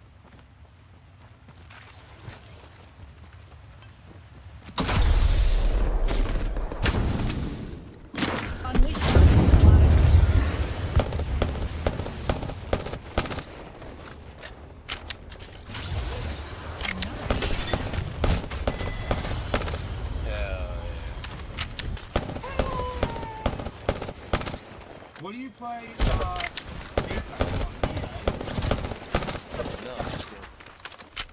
On Steam or Wii? You are the Apex champions. Huh? Oh, yeah, I have it turned invisible. Huh?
пацаны.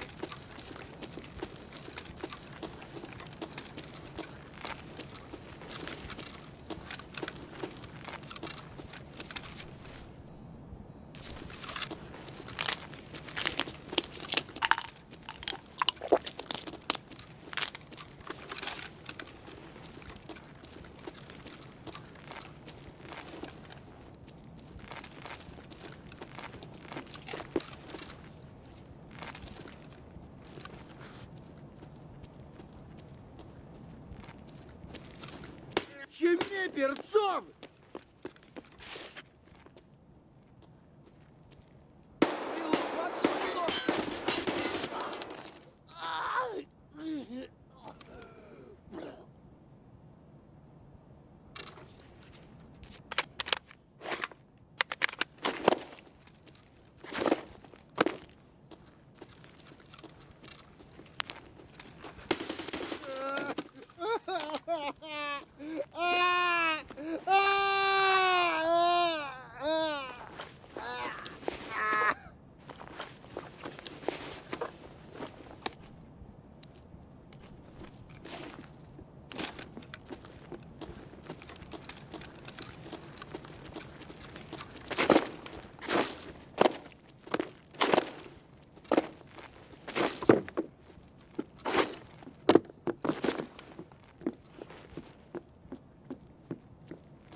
Прямо, берцы!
Нет никого.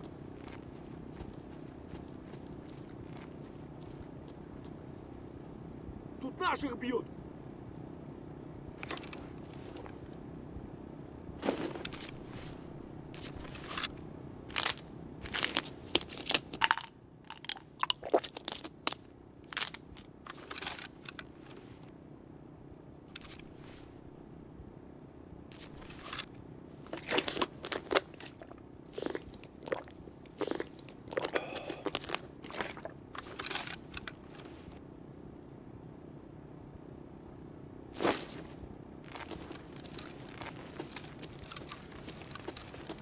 Вон он, блядь! Ебать его! Быстро!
Пиздец, мраки ебаные!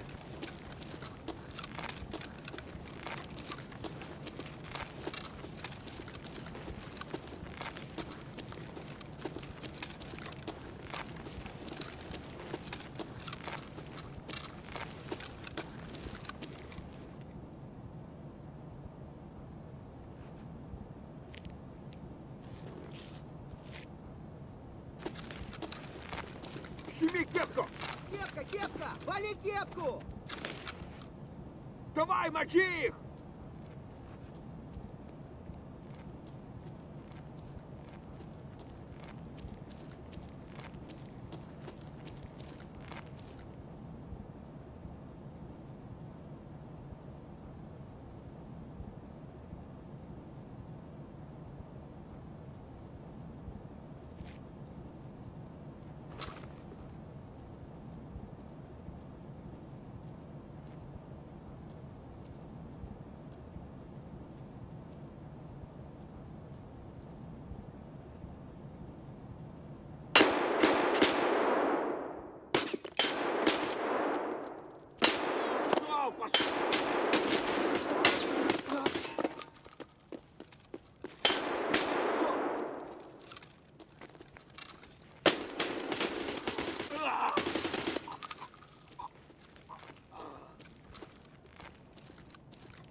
Конец тебе!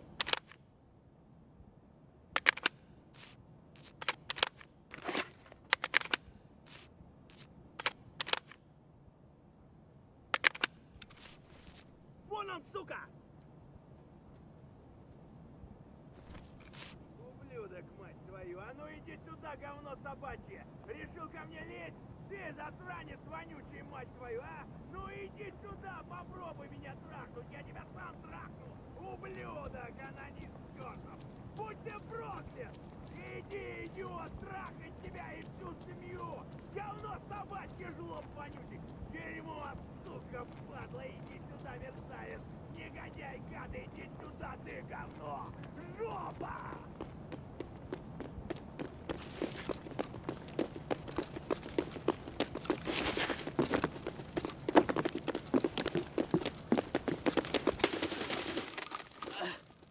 Куда пошел?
С утра вышел, день свободен.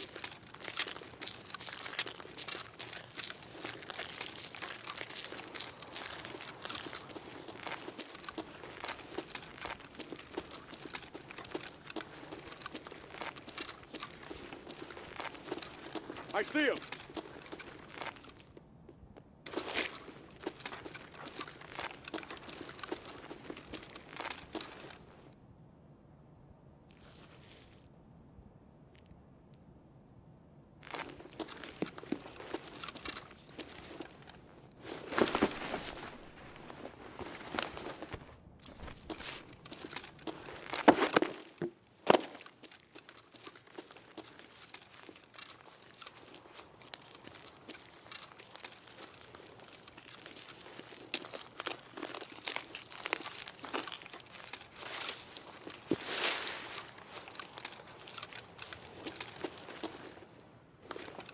Эй, земляк, мы стрелять не хотим, мы так наблюдаем.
Нет никого.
Over there.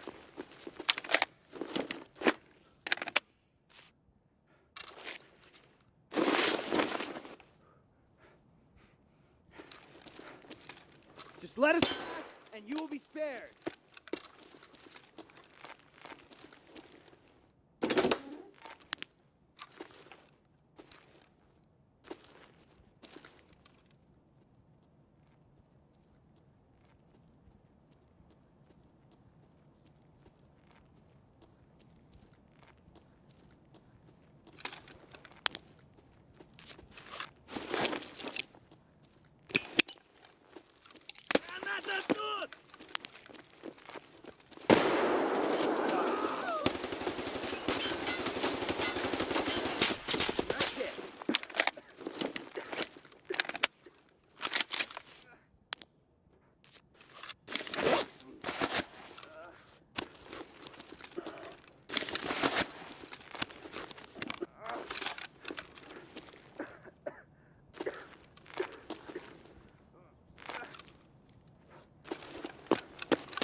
moment with Hal and Sweet. Oh, hell nah. Not Hal again. and Sweet. Not again. Not again, bro. Last time, for some reason, people really liked this video. So this time we got more budget. Oh, Hal, I have something for you. Okay. Nah, not again, bro. Oh. How's it feel? I had more kills than you. Oh, Hal, I have this too. How does it feel? I had more kills than you the land before too. Mine, chat, by the way. I just want you guys to know this is mine. Great. Worse than before that. First time in London? I hope you guys know that. That is Second mine. time. Oh. This is mine. I hope you guys know that. I have to split one playoffs. One of you beat the other. Who had more points? That's not how you win. You only have more points with the winners bracket. That's not true. Yeah, that's true. We had more points in grand finals without winners bracket points. No, just cumulative points. Yeah, with the winners bracket. I'm talking about without. -10, we still had more. Oh, way. Yeah. How many do you have? 10 points. It's nice to see you guys getting along. Coming into this event, you both kinda barely made it. Yeah. Yeah. I'd like one of you to walk us through the end of this season. So we started off the season making fun of TSM for almost not qualifying, and then played really bad, and then TSM made fun of us for almost not qualifying, but then we both pulled it out in the end. Be honest. Were you rooting for each other not to make it? No. Yeah. Did you think they'd make it? Yes. Did you think they'd make it? No. When it comes to big tournaments like regional finals and LAN and finals in general, TSM and NRG usually do pretty well. Sure, and I agree. I had us in both with that because I'm a good competitor and a good friend. Unlike this dork who just dual wields trophies and. You want to let him hold it for a little bit? See how. Oh yeah. Yeah, there you go, man. I'll have one after this tournament. They don't give it to losers though. Oh. God. So what's going to happen at this event? Probably the complete opposite of scrims.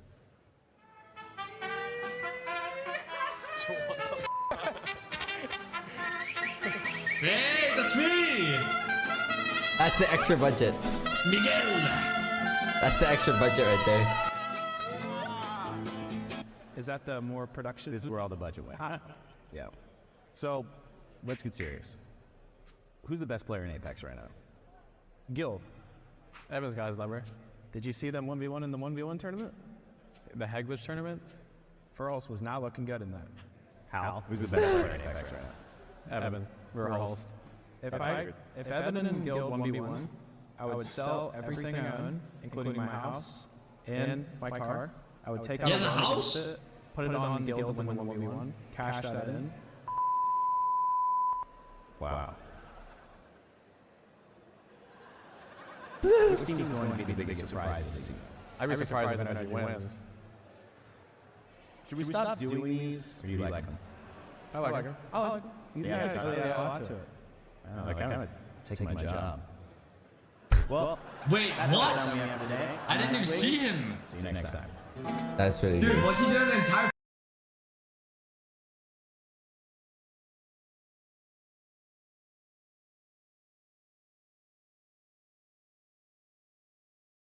You say, you know, XYZ would also, by the way, I love the way you say Nissan and status. I just love the way you pronounce those two words, man. For a second, you said Nissan. I'm like, what is Nissan? And then I realized what you're talking about. Well, I remember when I was young, other people's parents would tell me off. Do you remember that? Did you ever get that when you were young? Of course. Other people's parents would come up and like, you better not. Random adults would just tell me off. I was scared of every grown-up. Every grown-up had a degree of authority. Just random adults. We can't do that anymore. There was just a degree of community that's certainly not really lost. And asking me how to bring it back is difficult. It's very hard. And that's one of the reasons why I've become so religious recently, because I think that God is definitely part of that. And that's also the reason I want to live in the clan I live in. That's why it is. My brother can tell my kids off, no problem. If I came home and Tristan's like, I just scream it all, I'll be like, good. I trust him in his judgment. Good. Scream at them then. Good. They're children. Also, sometimes, you know what? Kids need to be yelled at sometimes. Why not yell at them? What are they going to do? So life's hard. Life's hard.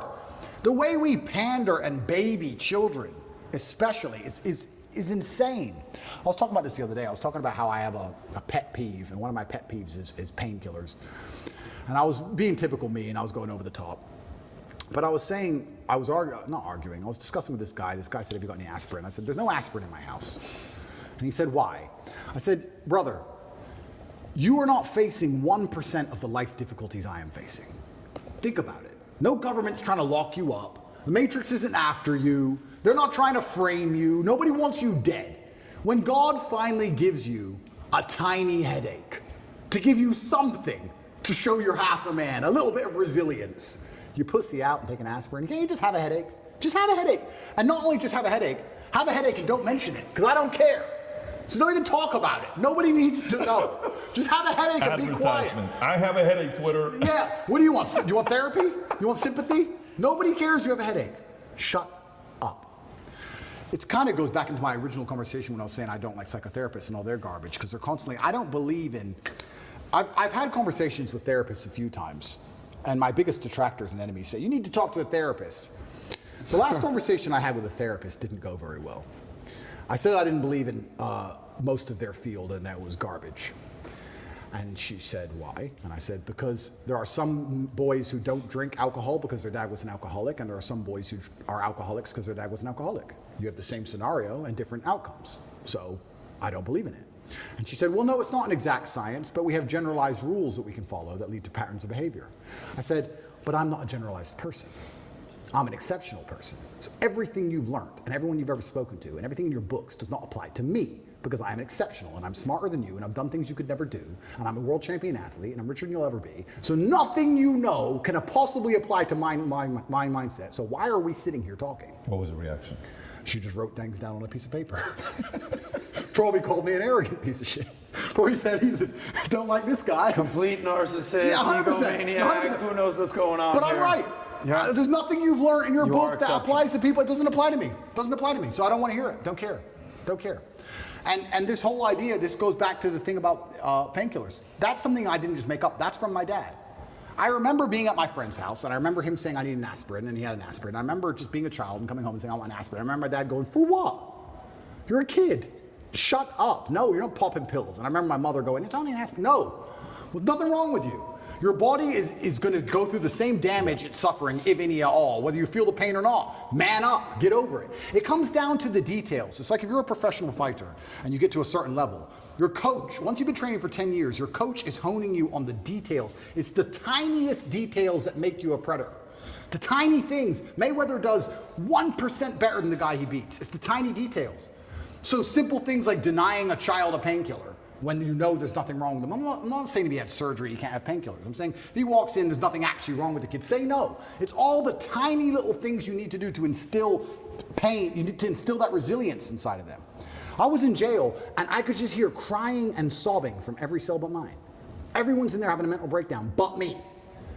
And the scariest thing about my position, and I think it's the position for most people who end up in jail in Romania, because of how the legal system works and the extensions and you don't know how long you're in there for.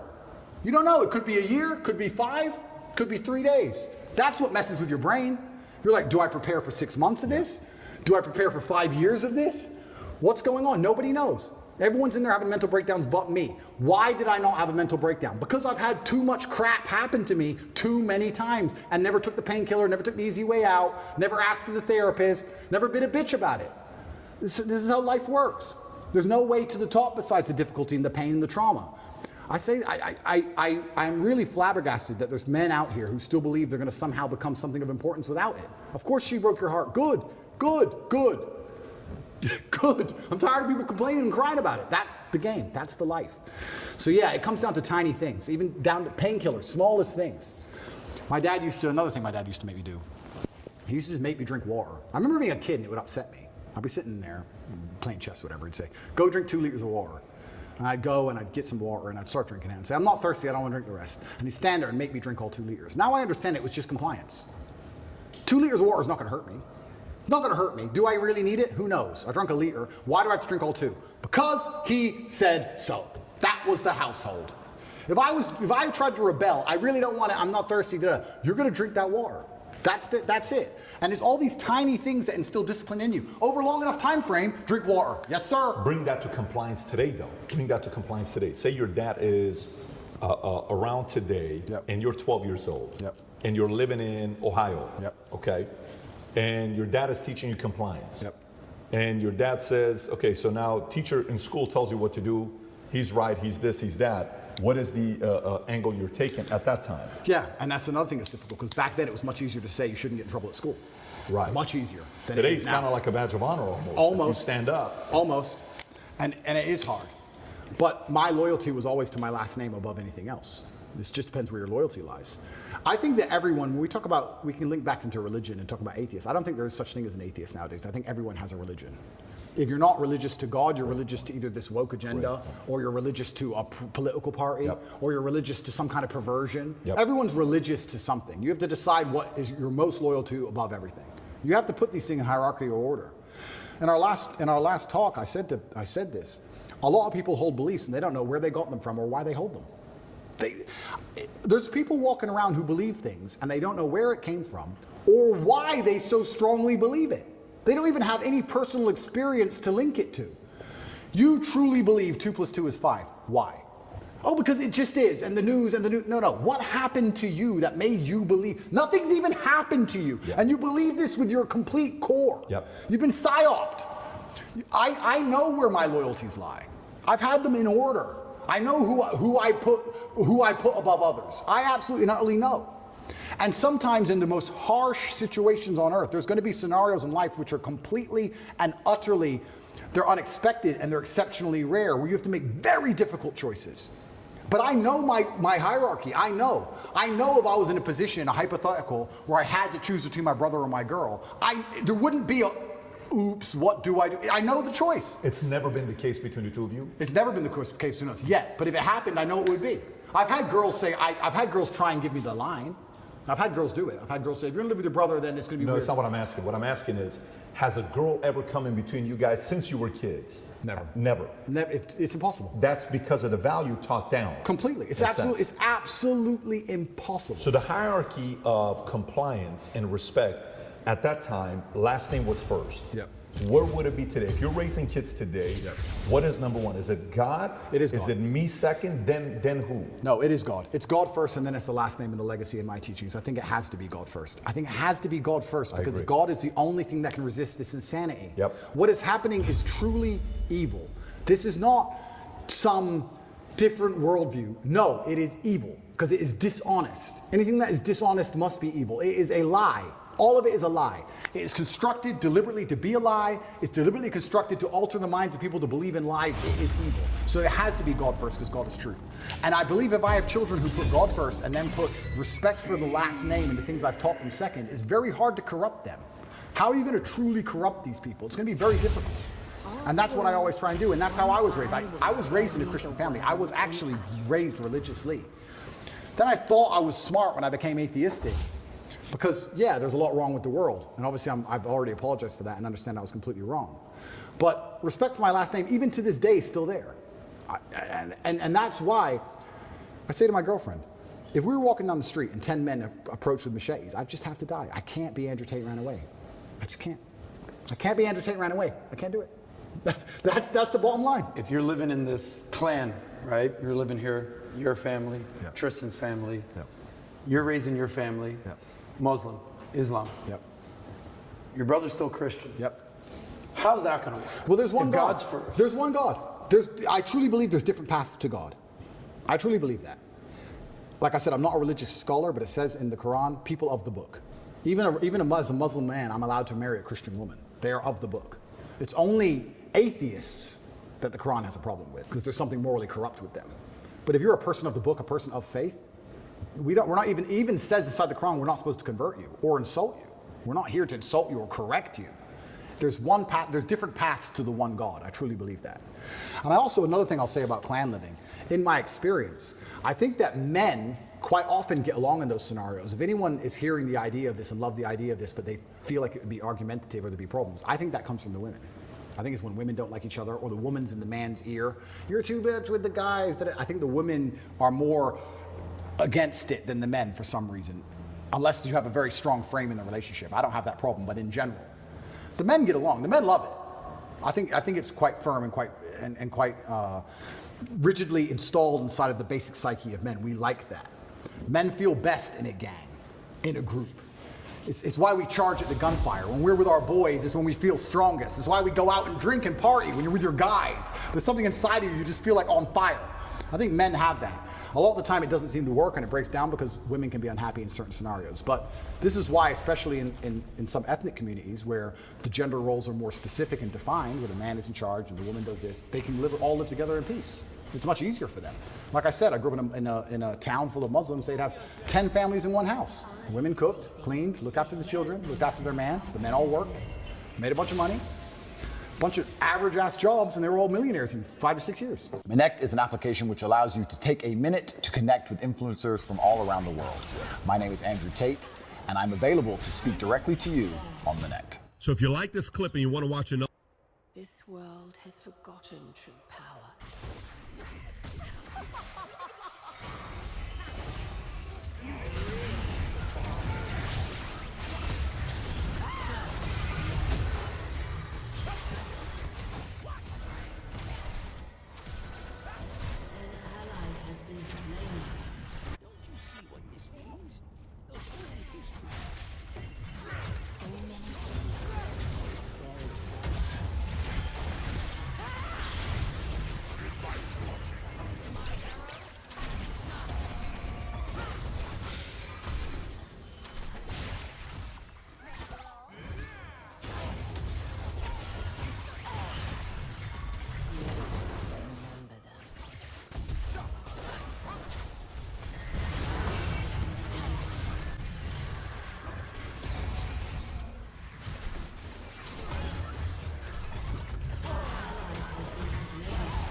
has been slain.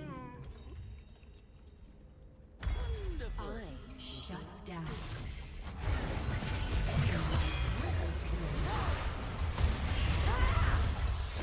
Slain an enemy.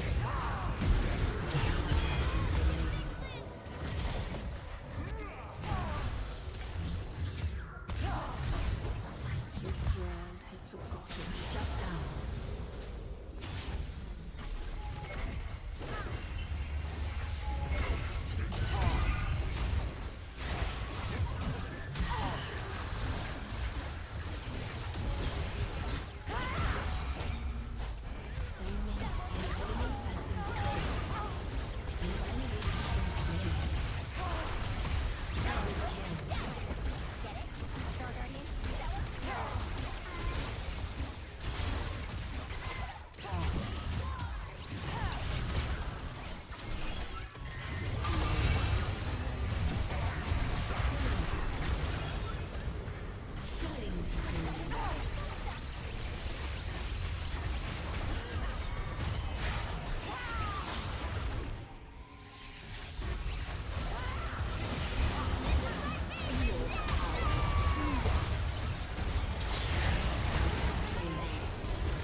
Enemy double kill.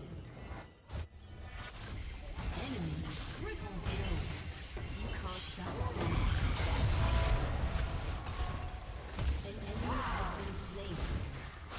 Double kill. Shut down.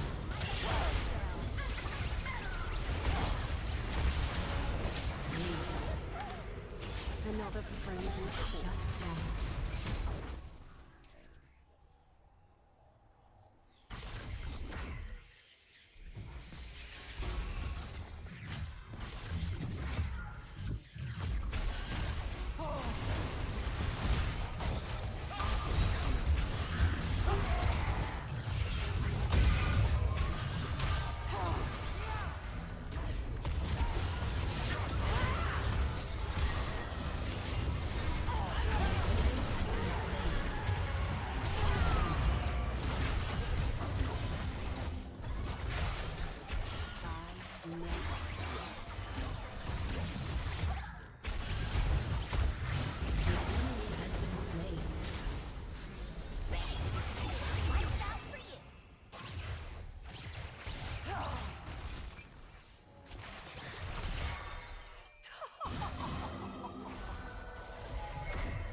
Double kill. From true idols.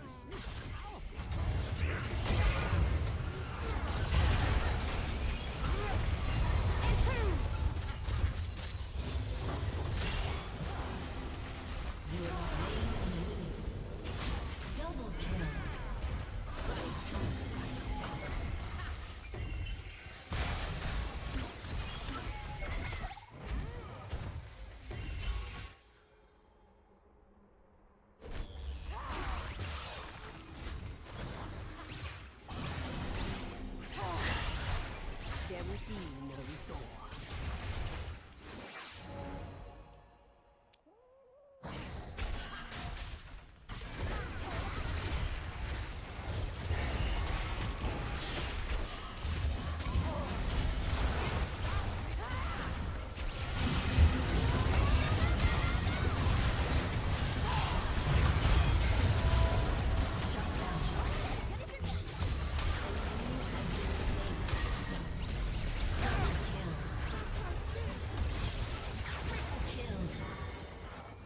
Aced.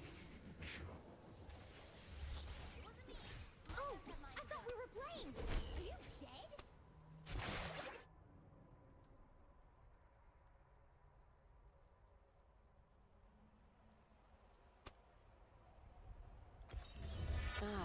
Your team has destroyed a turret.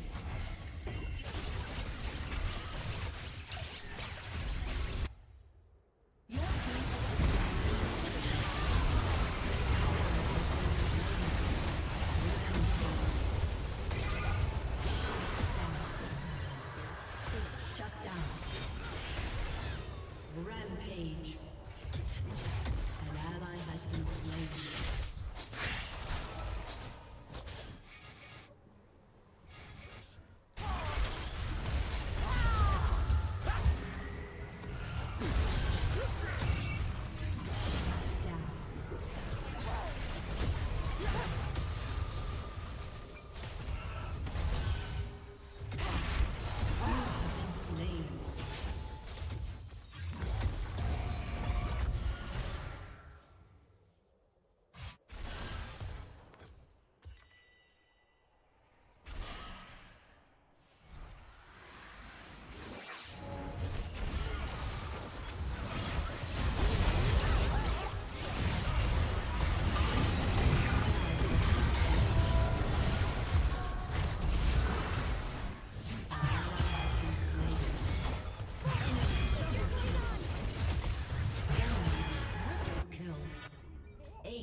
Aced.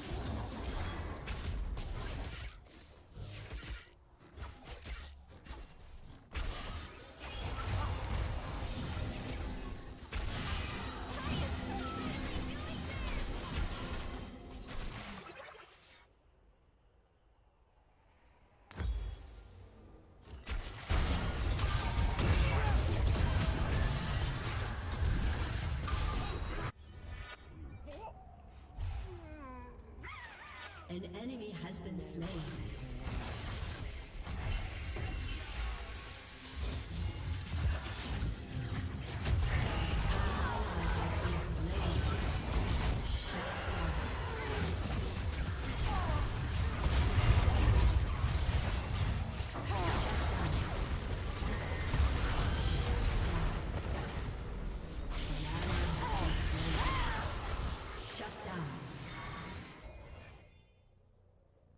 What?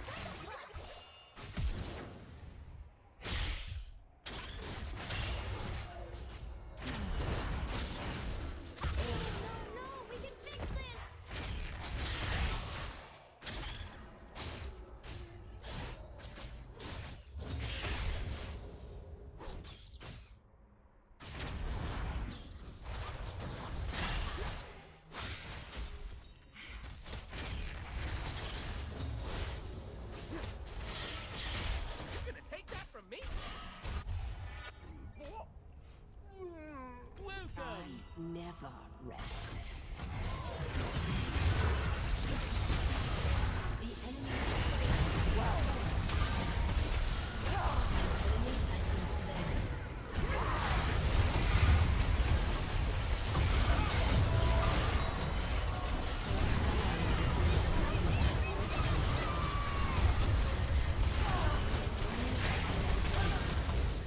Double kill.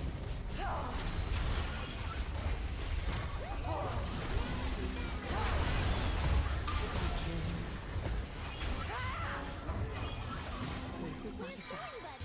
I've already won. Dazed.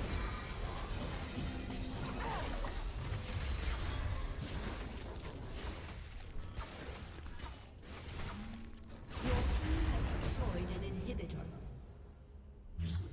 The Watchers will you have been slain.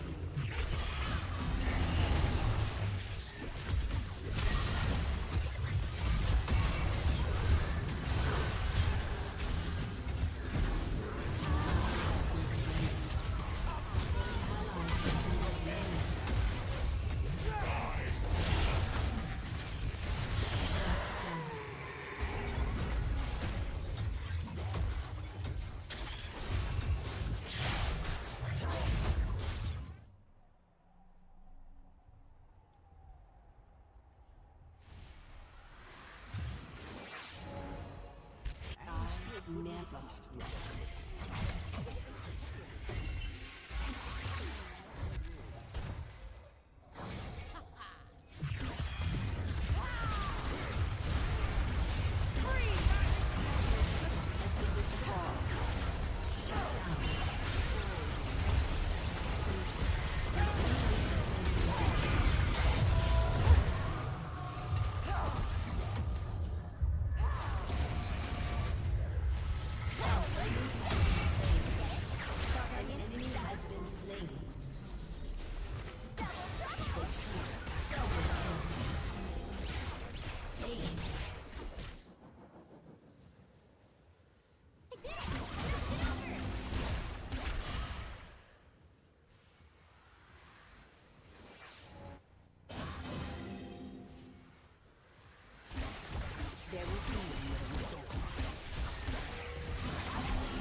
Let's go somewhere where the busybodies can't see us, sugar.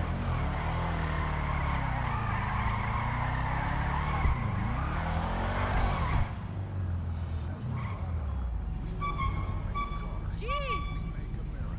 I don't like people watching me. Let's find someplace secret.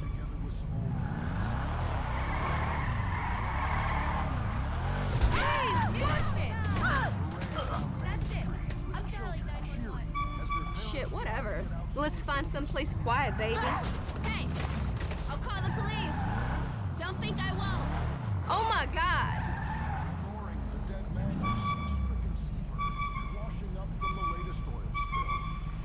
Help me, Mama!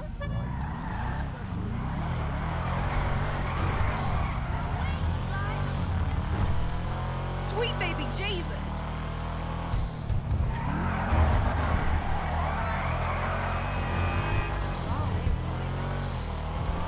Oh my God!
mischief, action, conquest. The Dino Casino and Resort has redefined luxury in a town that redefines itself every year, until it's a neurotic mess.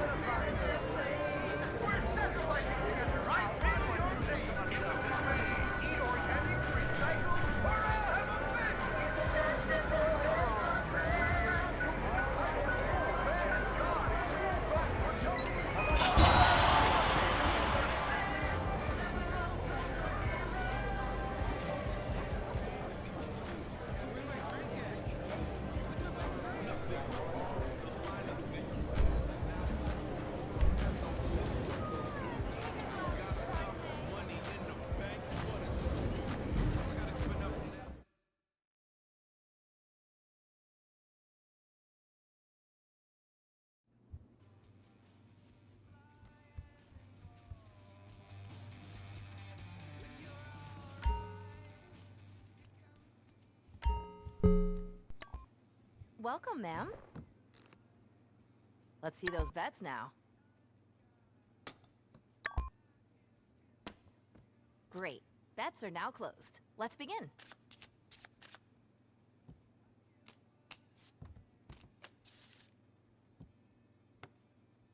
Good. Now, time for your bets.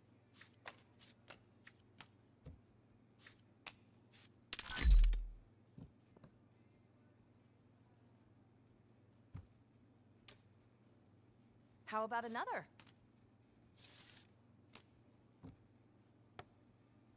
I'll need your bets now, please. Bets are closed now. Let's start, shall we?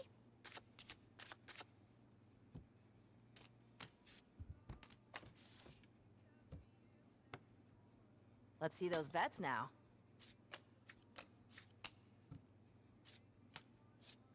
Dealer wins. Go again? You just need a break is all. Come back soon.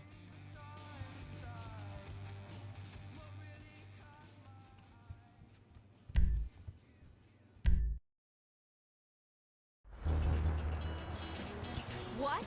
Really?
all eight right now, except the haters. Oh my god! Holy fuck!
Norse Mutual. How can I be of service? I think we can do that.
I'm on the clock. What you want? Some wheels?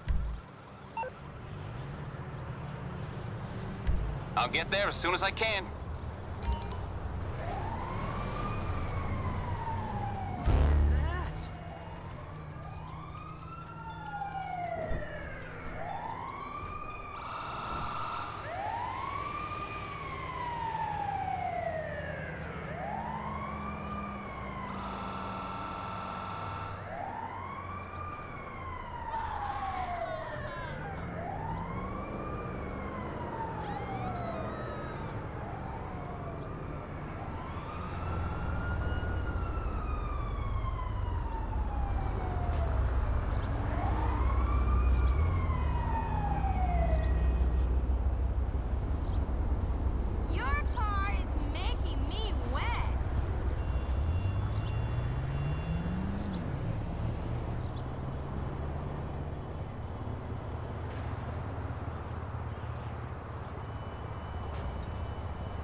I'm not your punching bag. You asshole! Ugh. You piece of... What the fuck?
welcome.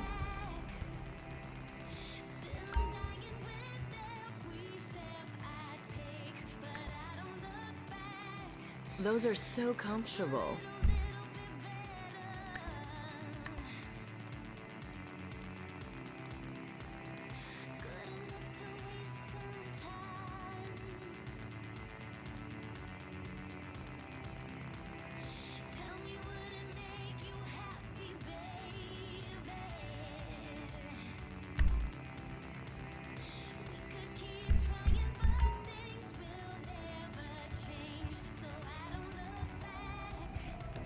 Bye. Enjoy your purchase.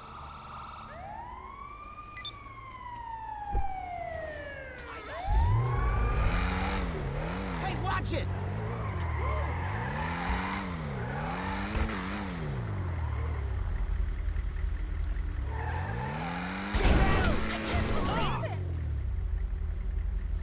Dickhead! Asqueroso!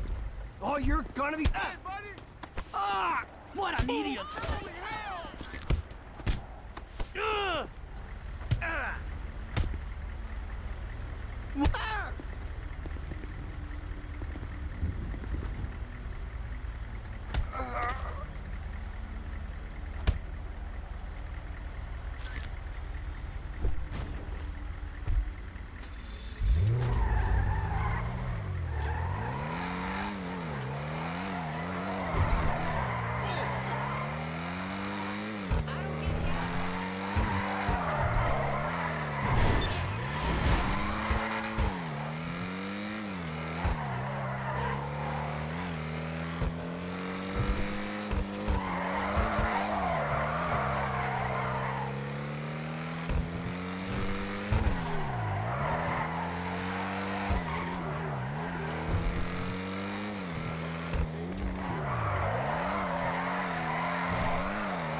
need something, huh? One of your rides? Let me know. It's coming at you.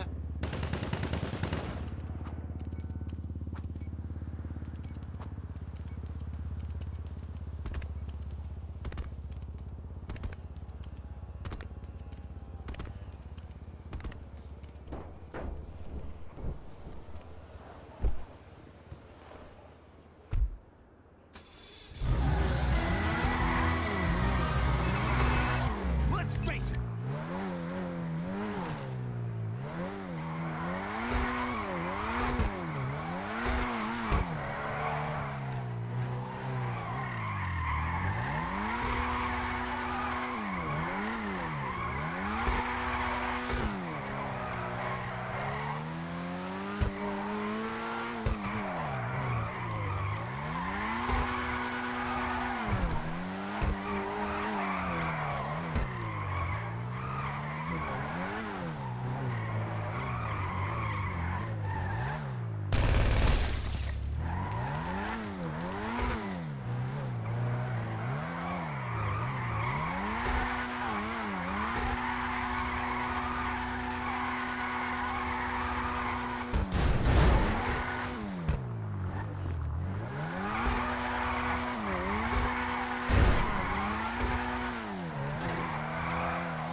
What the?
I did everything within my power.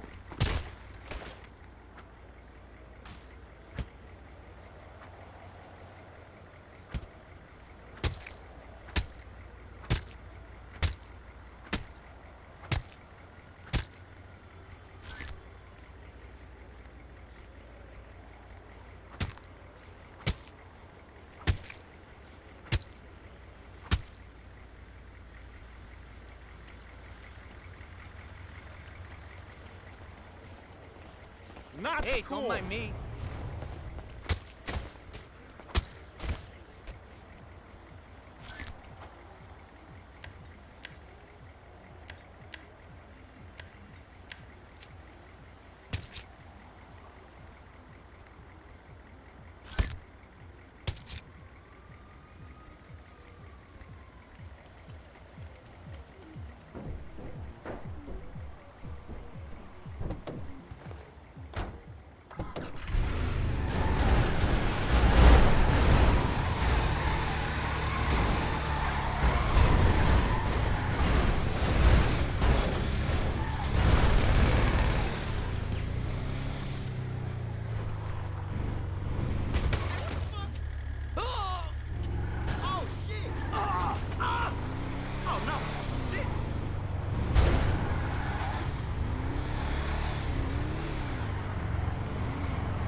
Hi there, ZPR with the day 2 recap. See you. When he comes out, no? No. Yeah, sure. I just wasted a nade on that. Fuck. So I can wall to the right. Do you need it? Yes. Drop that. I can wall straight this way, and we'll be in the zone on the right. Maybe we take height even. Listen, we can maybe go up to height with my wall. Like, I don't know. Are we not gonna get shot at? That might be insane, actually. Why don't we do it now? We do it now, then maybe. I think we do it now. You ready? Yeah.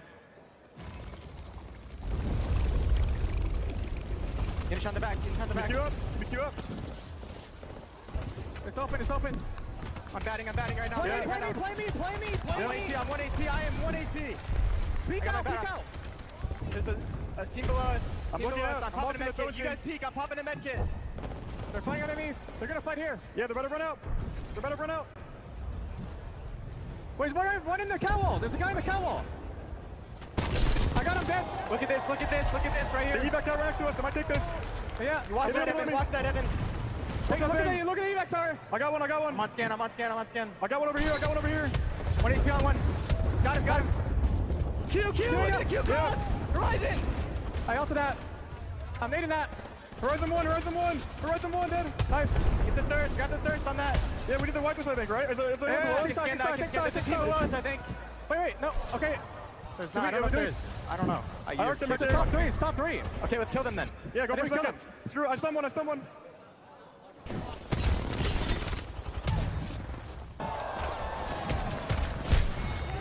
on scan. One touch here, dead. Nice. I'm swinging out. With you. One's knocked. 70, 80, cracked, 100 left. On the right. He's one. He's one shot. Play me. I'm going knock. I'm batting. Slow. I have no ammo. I'm swinging him. Dead.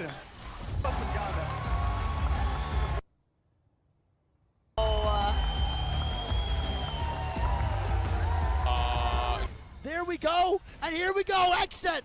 Rotating on in, Fun FPS goes down! Oh my god, Fun goes down! And it's gonna be TSM, full 3-man, 3v2. Can exit pull it out? I don't think it's gonna happen. And I think we're gonna see a TSM trades it out. Nocturnal in a 1v2. Can they do it? TSM! Take a W. It's locking in game number 2. Furia Alliance contest. Greek, top on board, baby. What do you want? Go for whoever you want, man. I'm going Alliance. You go Furia. Yeah. Perfect. Let's get the dual stream going, man. They might land directly on each other on the top side building, too. Let's see how this goes. Zara Dickey getting a Havoc PK, though. Yeah, that's really good for him, bro. Havoc PK is insane. And he just got torched. Oh, my God. And Yuki just picks up 2. No shot. We're seeing this right now. Is this real good life? Shots from Panders. Really good shots from Panders. He's 1 HP. And Furia is eliminated. And he stands up. That boy Hack is standing up talking that shit right now. I'm not going to lie. We have seen how this goes, Greek. All right, let's see how this goes. Numbers. Look at Zara. Oh, my God. Zara. Look at Zara. He shot straight up in the air. Oh. Of this tournament at the moment. And like you say, Furia do lose one. Hackett might not pick up the one himself, as Yuki does the damage, and I mean, he doesn't even need guns at this point. I don't know what the paper says, but I can see what's happening on my screen, and I think that is a big enough statement in itself. He's gonna knock himself in it, yeah. I mean, if you needed to know what the confidence is like right now for Alliance in effect, there you go. It's just a life from Hackett. They fought over at... They killed them off the armory. Don't tell me they're going to die.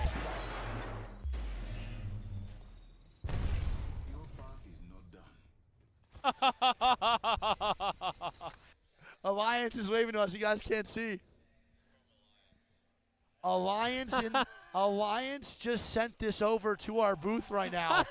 And I think I believe this is Hackett' handwriting. Slayers is dead as fuck in the nicest way possible, respectfully. He is literally all by himself and his teammates nowhere near. That's a hell of a grenade from Hackett. I didn't even know you could make a frag go up there. And Slayers gets knocked. Energy now hitting the queue up. Wait a minute. They have really good angles here. Effect hitting some good shots. Slayer's going down. All 3 members of NRG, though, got out-traded, so they're going to give up a lot of positioning here. Ultimate low ground, and Alliance smells blood. Alliance definitely smells blood. They're looking to swing right now on Hackus. PK shots going down. They get Good one shots on there Hackus. from Sweet. This is huge. That boy Effect needs to go nuclear here, Greek, in order to keep the dream alive. And Yuki is good for 1. It's a 2v2 now. Guild Nice. goes down while popping a battery. Sweet trades it out. It's going to be a 1v1. Sweet versus Yuki. And Oh Sweet take the win God. onto Alliance. But look, the third party, it's E6. The dream is still alive. Compliment. Right here on my pin, giving you knock. Shit up. Fucking job, Sweet. Fuck you. God. Witness and Moist are the 3 teams that are within that circle. Ooh, trigger discipline here from Nasky. He's saying, go on, poke. I dare you. Show me just the top of your head and I'm going to give you a haircut. On player or poke. Oh, here you go! Well, he gets the knock, and now that's going to be full send, but Dark Zero will hold well. They have to make sure they use any utility that's available, again, just to delay. KCP reluctant to dive on in. It's so difficult against the Catalyst team, but now here they come. Trying to hold off the push at the moment. Flesh damage from Jumburn gets 1, and all of a sudden KCP are falling apart as the Aussie is standing up for his squad. No way you're going to do this, Jen, no way! Are so unlucky. Matape gonna fall. Can Tyler FPS clutch this up? We know he's a young roller phenom coming in with the Mastiff, trying to take one from Tyda's books here, but he cannot connect around the knockdown shield. It's a dance that you don't want to be a part of. Come on, just a couple more bullets, but just shy on. But they're right out the back. 100 Thieves, they're making an appearance. Easy Flash just books it there. What? Blackhand were involved as well, and 3 more squads left. FC Destroy, Crazy Raccoon, 103 Thieves left with Onmu living with a dream. CR must know there's a rat somewhere in this lobby looking around, but No way. doing a What the? much Are you better kidding me? job than Pricey of hiding. He doesn't move a muscle. No way. Oh my God. No way. No He's way. in the drone. No He's way. in the drone. Onmu is a professional ranked player right now, and he is doing his best. To bite him in the butt for right Molly now. on spam finishing. Yeah, that's a.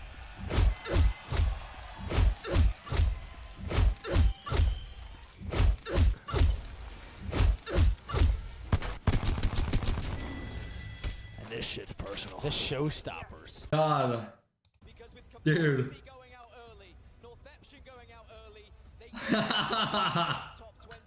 And go next. Have to push them. And then win. It's in the name, right? Yeah. Go next. They had to be the next one up. Entropic and all the fans that are supporting them too. One of the cool things about 20th overall. Of course, not everyone's played the same amount of games at the moment, so you know, some players just having a little bit of a nap, apparently. There go those Sand fans up there on the top. Crazy Raccoon fans, are you out there? A few Crazy Raccoon fans up on the top. Pulverex fans, are you out there? The Pulverex fans out there too as well. On this side, TSM, are you here? There we go, there we go. Vexed, are you here? The Vex fans are up top too as well. Plan is, so they're just going to rotate the zone and just actually play from there? Are they going to try to kill Complexity? Well, They're taking ATH the is running Trident. down to try to kill They Complexity. just stole their Trident. They just jumped out their Trident and Alright, then well, just Complexity- stole it. Xset is Tyler FPS. Next. What is We're going to be saying Moist eliminated, and bro, it says Nathan is on Moist. Why is Nathan on Moist with Rezi and Tyda? What is going on? What is happening? Riddle goes down. Alliance still alive here as they might get third party from DZ. No, they're not. DZ's just stabilizing here. That boy just took the cannon. No, the See nade ya hit, later. the nade hit him into the cannon, That's bro. not 1-2 how you do. Get bopped into that shit. I'll see you later. Oh my God, And the Alliance nade. is Cannon, cannon. Okay. 1 HP. Taking it. That's Nice. Oh, it's a solo. It's a solo. because no one was able to apply pressure to block the serial. Nice, they pushed him out. Nice little grenades here from Al. Good thermites too. Oh my God, Reps almost got caught out. That was actually just 68 nades, but he hits one for 70 perp. Yeah, and he's getting a tick right now on the thermite. It's a big time Al wild on the swing as he gets one on Resi. But Satuki trades it out. 1 second. It is not over till it's over. Nice. Biggie! Evan! Biggie! Bear host! Oh yeah, Vex is just feeding their face off on They had no idea Complexity was waiting there. No, they had no clue. I don't even know if they had a choice, even if they did know. Tyler Luda's trying to get some shots.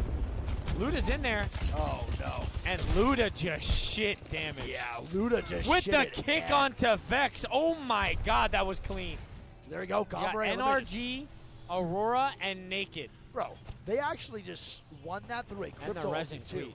And their rezzing sweet. Oh, he stopped. Oh, no, he got it. They got it. Here we go. The res coming out. He's looking for the armor swap with the boy, too. He got one as well for the Loba ulti down. He's going to pick up an armor and a gun. Can they do it? Good shots there from Nathan. He's shitting. Oh, my God. He is putting down massive damage right now. 2,100. This is the prime energy that we all know and love, baby. Sweet Dreams is calculating every possibility of this endgame here in his head. He is levitating in the stadium above the fans. Here we go.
I just stumbled upon. This is possibly the. So I like an ugly gym. Nah, not again, bro. Oh. The biggest thing is that I could go stand in any Walmart in America and I would have to take 100 photos if I just stood there for like 30 minutes. Like a line would form and people would just be like, oh, that's the guy from YouTube. So those same people, when they go into Walmart, will buy my products. You know what I mean? And that's just it's kind of a no-brainer, but it's more extreme than I ever thought. And so before we even promoting that we were in Walmart, we just put it in there. It was only in a couple of thousands as they were ramping it up and we were already doing 6 figures. It's kind of shifted my whole mindset. Like retail space, when you have a brand this big, it's just so OP. I think Prime, Happy Dad, and Feastables, I don't see a world where they're not all multi-billion-dollar companies in just a couple of years. The biggest thing is that I could go stand in any Walmart in America and I would have to take 100 photos if I just stood there for like 30 minutes. Like a line would form and people would just be like, oh, that's the guy from YouTube. So those same people, when they go into Walmart, will buy my products. You know what I mean? And that's just it's kind of a no-brainer, but it's more extreme than I ever thought. And so before we even promoting that we were in Walmart, we just put it in there. It was only in a couple of thousands as they were ramping it up and we were already doing 6 figures. It's kind of shifted my whole mindset. Like retail space, when you have a brand this big, it's just so OP.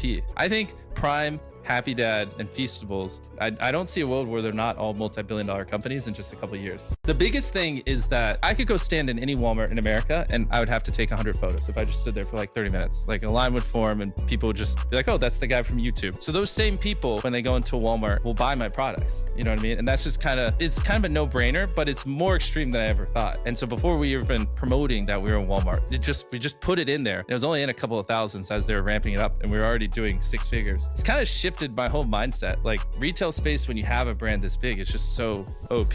I think Prime, Happy Dad, and Feastables, I don't see a world where they're not all multi-billion-dollar companies in just a couple of years. The biggest thing is that I could go stand in any Walmart in America and I would have to take 100 photos if I just stood there for like 30 minutes. Like a line would form and people would just be like, oh, that's the guy from YouTube. So those same people, when they go into Walmart, will buy my products. You know what I mean? And that's just it's kind of a no-brainer, but it's more extreme than I ever thought. And so before we even promoting that we were in Walmart, we just put it in there. It was only in a couple of thousands as they were ramping it up and we were already doing 6 figures. figures. It's kind of shifted my whole mindset. Like retail space, when you have a brand this big, it's just so OP. I think Prime, Happy Dad, and Feastables, I don't see a world where they're not all multi-billion-dollar companies in just a couple years. The biggest thing is that I could go stand in any Walmart in America and I would have to take 100 photos if I just stood there for like 30 minutes. Like a line would form and people would just be like, oh, that's the guy from YouTube. So those same people, when they go into Walmart, will buy my products. You know what I mean? And that's just it's kind of a no-brainer, but it's more extreme than I ever thought. And so before we even promoting that we were in Walmart, we just put it in there. It was only in a couple of thousands as they were ramping it up, and we were already doing 6 figures. It's kind of shifted my whole mindset. Like retail space, when you have a brand this big, it's just so OP. I think Prime, Happy Dad, and Feastables, I don't see a world where they're not all multi-billion-dollar companies in just a couple years. The biggest thing is that I could go stand in any Walmart in America and I would have to take 100 photos if I just stood there for like 30 minutes. Like a line would form and people would just be like, oh, that's the guy from YouTube. So those same people, when they go into Walmart, will buy my products. You know what I mean? And that's just it's kind of a no-brainer, but it's more extreme than I ever thought. And so before we even promoting that we were in Walmart, we just put it in there. It was only in a couple of thousands as they were ramping it up, and we were already doing 6 figures. It's kind of shifted my whole mindset. Like retail space, when you have a brand this big, it's just so OP. I think Prime, Happy Dad, and Feastables, I don't see a world where they're not all multi-billion-dollar companies in just a couple years. The biggest thing is that I could go stand in any Walmart in America and I would have to take 100 photos if I just stood there for like 30 minutes. Like a line would form and people would just be like, oh, that's the guy from YouTube. So those same people, when they go into Walmart, will buy my products. You know what I mean? And that's just it's kind of a no-brainer, but it's more extreme than I ever thought. And so before we even promoting that we were in Walmart, we just put it in there. It was only in a couple of thousands as they were ramping it up, and we were already doing 6 figures. It's kind of shifted my whole mindset. Like retail space, when you have a brand this big, it's just so OP. I think Prime, Happy Dad, and Feastables, I don't see a world where they're not all multi-billion-dollar companies in just a couple years. The biggest thing is that I could go stand in any Walmart in America and I just bought this Tesla and I'm gonna try to trade it for a different car at a stoplight. How's it going? Are you interested in trading your car for this Tesla? Nope, let's switch. It's literally a red light. We gotta hurry. You got that car. Oh my God. Okay. You wanna get in? Here, hop. The only reason why you're relevant or cool in the real world is because you have money. And you think you're the top G because of that? I'm not only the top G because I have money. My point is that a person like you, and I mean this with respect, whose entire income, personality, his importance, his ego, everything relies on a Twitch account. If you lose it, you ain't shit. You could be in 10 car crashes driven by 10 different women, and you will still not come here and say women can't drive as well as men because you are afraid. You are sitting here inside of parameters that you must conform to or you don't exist. I don't give a fuck. That's the difference between you and me. That's why I say things other people don't. The only reason why you're relevant or cool in the real world is because you have money. And you think you're the top G because of that? I'm not only the top G because I have money. My point is that a person like you, and I mean this with respect, whose entire income, personality, his importance, his ego, everything relies on a Twitch account. If you lose it, you ain't shit. You could be in 10 car crashes driven by 10 different women, and you will still not come here and say women can't drive as well as men because you are afraid. You are sitting here inside of parameters that you must conform to or you don't exist. I don't give a fuck. That's the difference. People will only love you if you suppress yourself for them. For example, I always get picked on in Louisiana for ordering healthy food or being in a certain amount of shape. It's a reverse of fat shaming. They want to suppress you and make you smaller so they can feel better about themselves. And if you realize that you're getting manipulated in that way, it starts to become very easy to take control of your own life because they're gonna love you until you do something great enough that they're gonna now become uncomfortable and have to look back at their selves and the decisions that they made and be uncomfortable with themselves. And the only way they can fight that is to suppress you because now they have to use you as a frame of reference from coming from the same place. And I think that's why suppression always gets wrapped in love, is people act like they care about you or they tell you you've changed. Well, fucking, I hope I've changed. I hope I'm changing every day because that's where all the happiness is. You know, it's always climbing the mountain, not getting to the top. People will only love. Oh gosh, no. I'm just gonna say this right now. This is disgusting, man. This is probably one of the most disturbing things I have ever seen. These two women, and there's more, don't worry, are literally plotting against the Tate brothers for a come up. And they're admitting that they're going to lie, that they love them and they did these things because they love them. I'm just gonna say this right now. This is so crazy to see. This is the bottom of the supply chain of your iPhone, of your Tesla, of your Samsung. I mean, I'm just naming those companies. Right. It's all of them, right? All of them. This is an industrial cobalt mine where there's not supposed to be one artisanal miner. Now that's the term used for people who are just digging by hand as opposed to tractors and excavators. There's not supposed to be one here. That's what the story is told at the top of the chain. This mine, and I can name it, it's called Shabara. There's not supposed to be one artisanal miner here, according to the consumer-facing tech companies and EV companies buying this cobalt. Lo and behold, I walk into this place and this is what I see.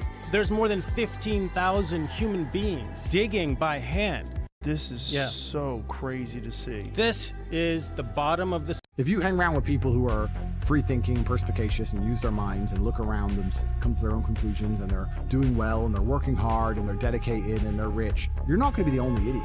You're going to end up adopting some of their qualities and they're not going to talk to you anymore. So I think the most important thing you can do is just make sure you have a social circle of people around you trust. If you hang around with people who are...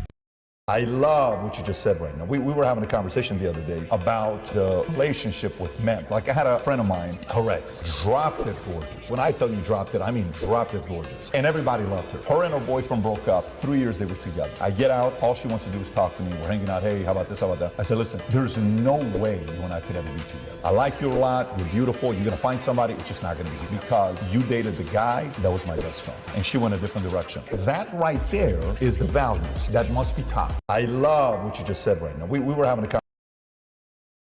Impress yourself.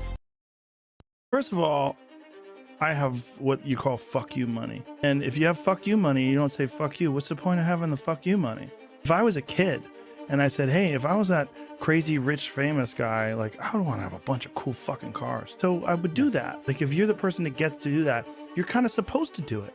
First of all, I have one of the most genius ways to hit 10K per month as a complete beginner in SMMA. I've never shared this strategy. If I'm starting out and I have $0, my first question is, how do I get some guaranteed money? And for most people, that is getting a job. Now, here's the twist. I would actually try to work at an agency that's doing maybe a little bit more than 10K a month. So I go and work at an agency doing 30 to 50K a month, and I get two things that are very, very important. Number one, I get guaranteed income. Number two, I get to see how they run the agency. And it's going to be a lot more easy. The worst thing women do is they flex, now that I'm rich, now that I'm Top G, king of the world. They flex other men's stuff. That really blows my mind. We'll go to get in the car, right? Lambo. I'll lean across, open the door first. You didn't have to do that. Do what? We didn't have to open the door. I know how it works. It's not the first Lambo I've been in.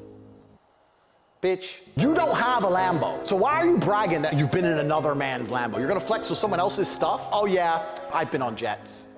You don't have a jet. You don't even have $1,000 in your bank account. The worst thing women do is they flex, now that I'm rich, now that I'm Top G, king of the Top 5 footballers with most goals.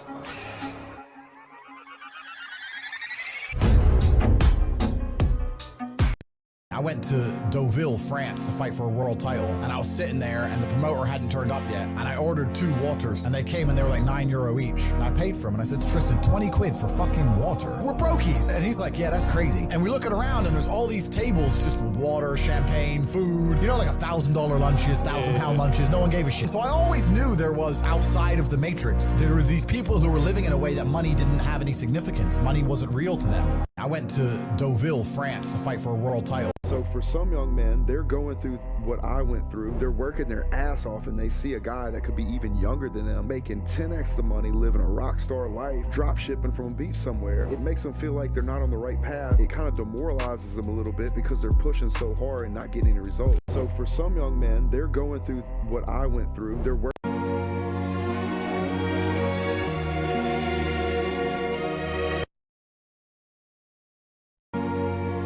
I heard that you made a bank that was so convincing that it fooled the Secret Service. Right, yeah. I'd made a website for a fake. I once sent my assistant to that cigar lounge to restock my humor, and I gave her a list of 6 different types of cigar to get. She came back with 7 boxes. I look at the receipt, I was only charged for 6. So what happened is, a new employee at the store, this box had been sitting on the table. She got mine, rung them up, put them on. I fucked my best friend's mom, and she won't leave me alone now. And now I don't know what to do about it. Well, I think it's a question of what kind of friend are you, brother? If you made love to your buddy's mother, of course she's going to like you. He came out of her, so you're going back to the, you're going back to the front porch of his creation and hanging out there. So yes, the mother's going to like you. The kid likes you. Your buddy likes you. So I think you got to just hit for the cycle, dude, and be a damn stepdad, brother. Imagine that. Imagine one day you sit down with your buddy and you say, hey, man, I love you so much as a friend that I'm going to take care of your mother for the rest of her life. I fucked my best friend's mom. Have you guys dated a billionaire? No. Have you guys built an empire with a brokey? Bro, I am 23. I'm single. You guys haven't lived it. So why the fuck statistics, the studies, according to my calculation, bro, y'all not lived it. Hold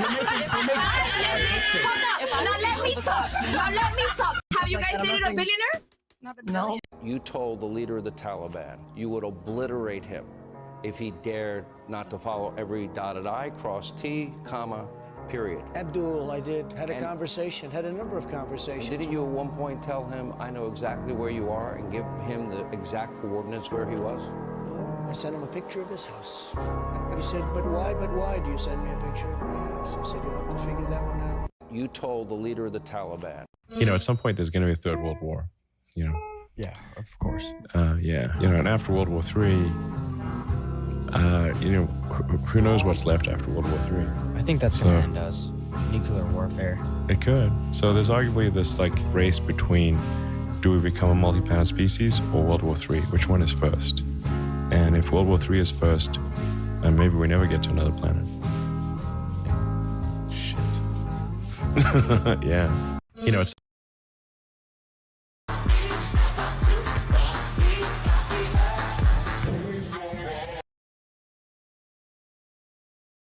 Is Lizzo beautiful? She's beautiful. She's beautiful? Okay. You look like Lizzo. Whoa! Maybe this ass. Whoa! But you said she's beautiful, so why you can't look like Lizzo? Keep blowing her ego. Why you still get lips up? Do you see the double standard right there? Yeah, exactly. You just said Lizzo's beautiful. I said you look like Lizzo, and you're like, nah, this ass too. You said Lizzo's beautiful. It doesn't matter what part of you looks like Lizzo, except the compliment. She's beautiful. Psychological warfare on her. You're built like Lizzo. Is Lizzo beautiful? She's beautiful. She's beautiful? Okay. You look like Lizzo. Whoa! Maybe this ass. Whoa! But you said she's beautiful, so why you can't look like Lizzo? Keep blowing her ego. Why you still get lips up? Do you see the double standard right there? Yeah, exactly. You just said Lizzo's beautiful. I said you look like Lizzo, and you're like, nah, this ass too. You said Lizzo's beautiful. It doesn't matter what part of you looks like Lizzo.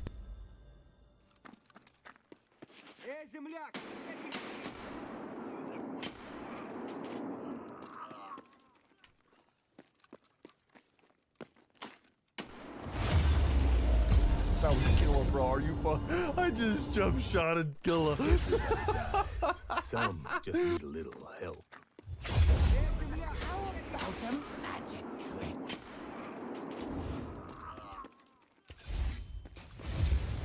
So we're sitting to buy, messing around, Airbnb, playing golf, jumping in the pool, drinking, working, talking. Andrew was like, hey, yeah, the real estate guy's coming over. Tristan looks at me and says, hey, Justin, you should buy a house in the neighborhood. I'm like, haha. And he's like, oh, yeah, no, there's one not really close. Anyway, long story short, we all get in the van, go to the real estate office at the Mac. Andrew's sitting there, Tristan's sitting there, the real estate agent's sitting there, and they're all messing with me about being neighbors. And Andrew and Tristan are sitting there, look, we could be neighbors drinking coffee, and they're doing this at me.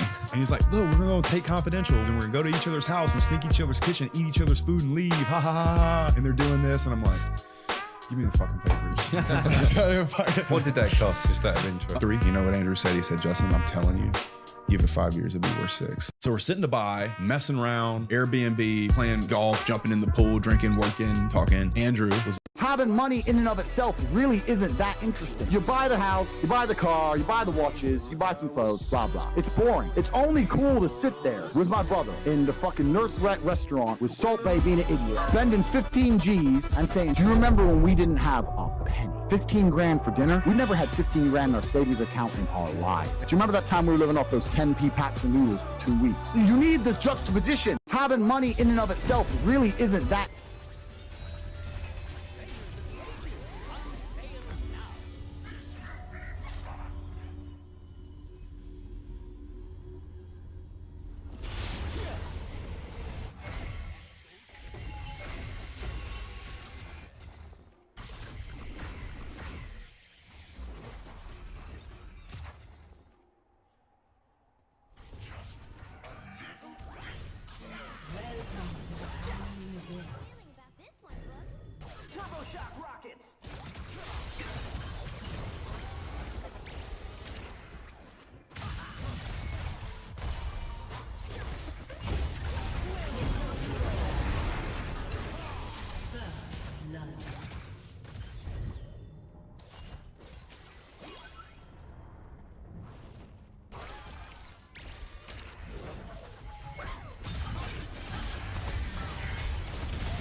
enemy has been slain.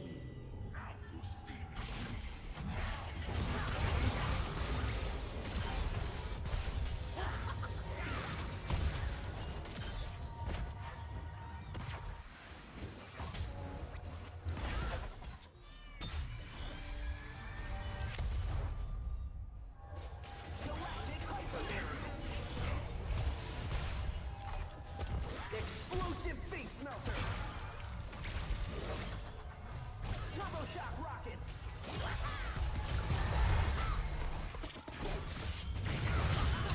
Spinning blades of fury!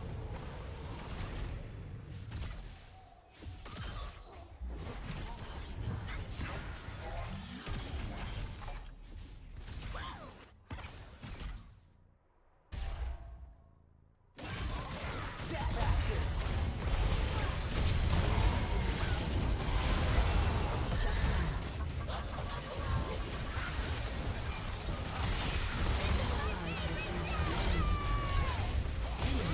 Triple kill. Aced. I was once an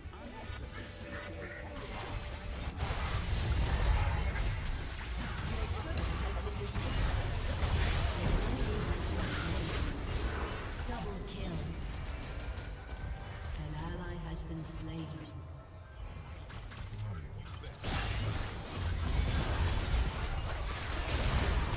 has been slain. Shut down.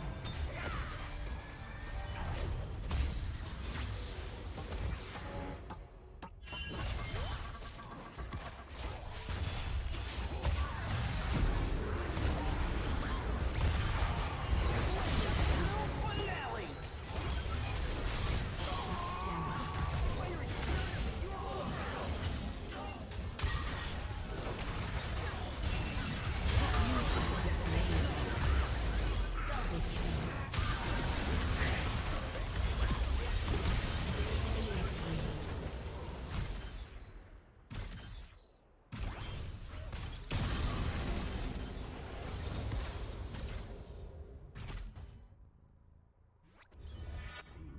Hello.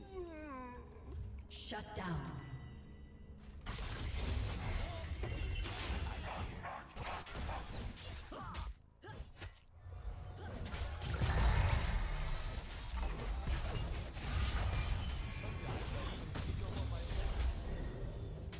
Turbo shock rockets!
kill.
Aced.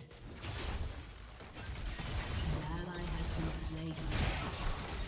Have a good rest. Executed. Your team has destroyed a turret. Getting waves of fury.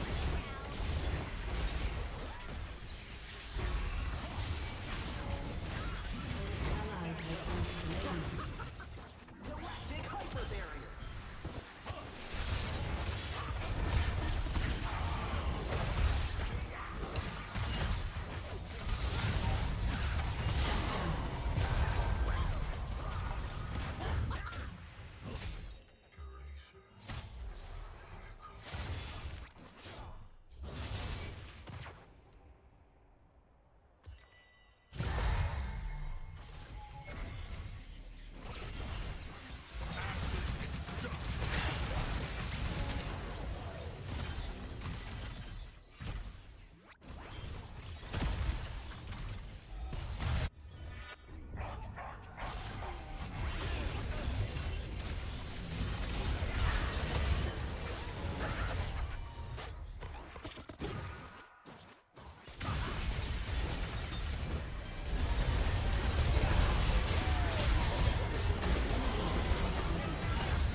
Did the Iceborn rule this place? Or was it... Shut down.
Shut down.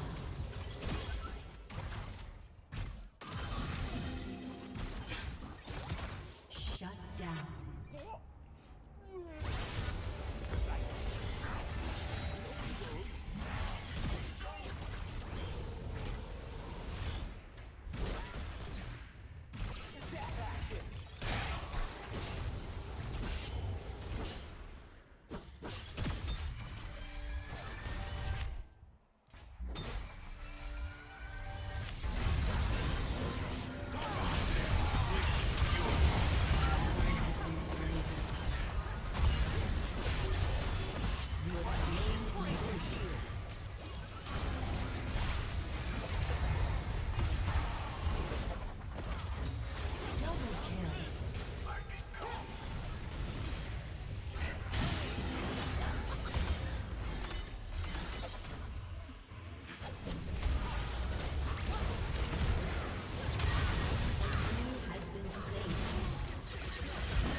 Torpedo!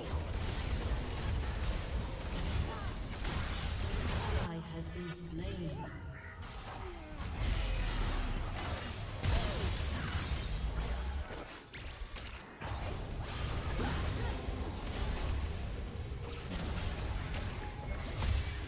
Hyper Flame Spitter!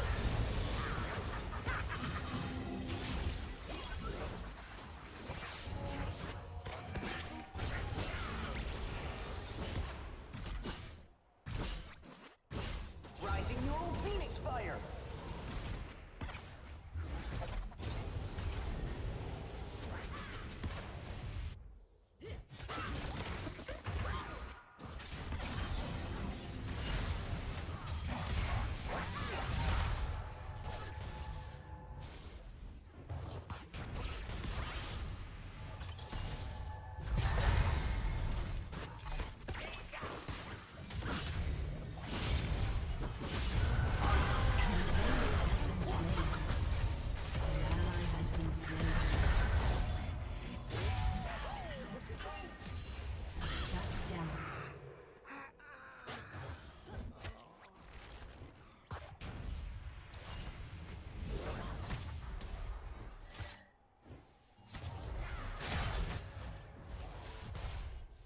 An ally has been slain.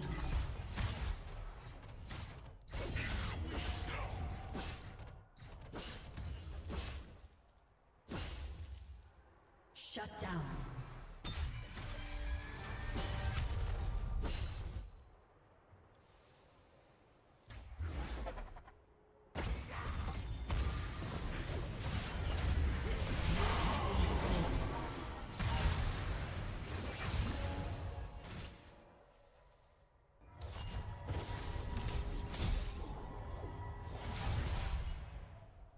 An enemy has been slain.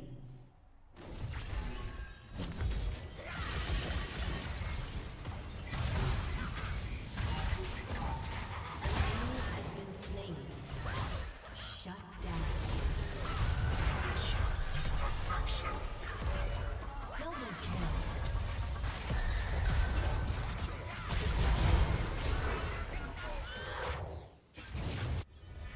Quadra kill. Aced.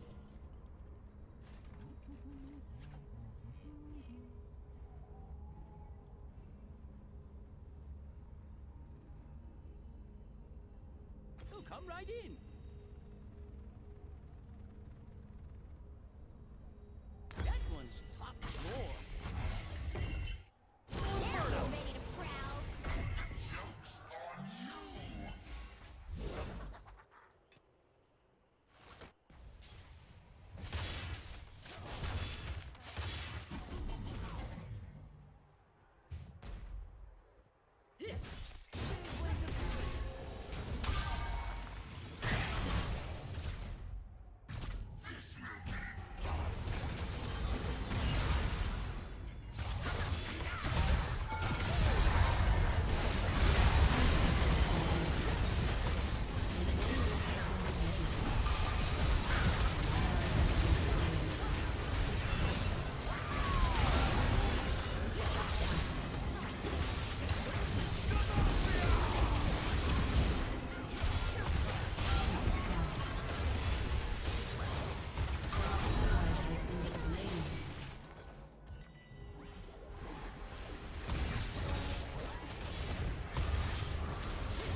There you are. Welcome.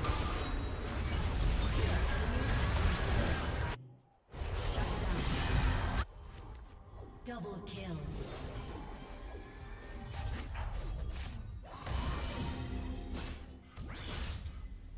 Hyper Flame Spitter.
Петуха!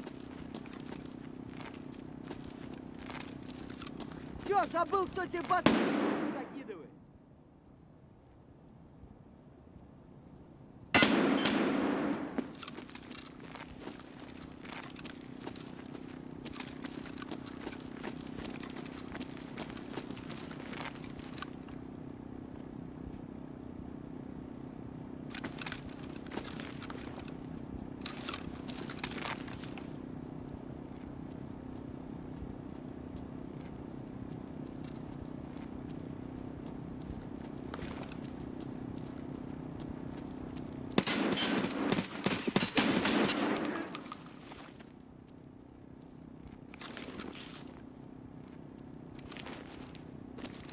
Ах ты хер! Давай, мочи!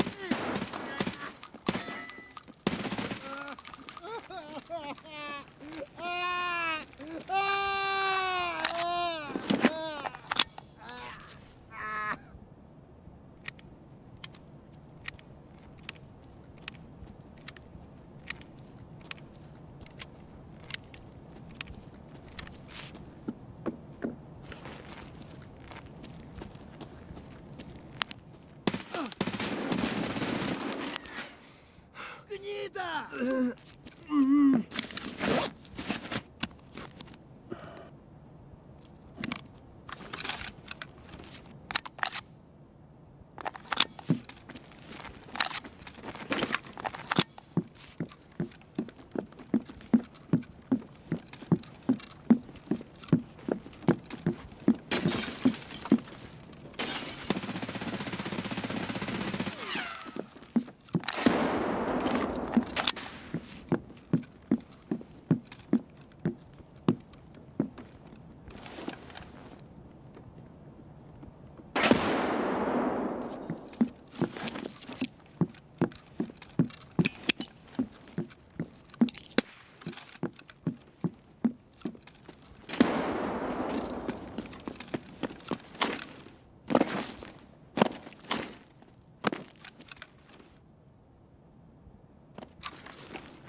Сдохни, тварь!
Опа! И нет, пацаны.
Капец тебе, служи! Пиздюк!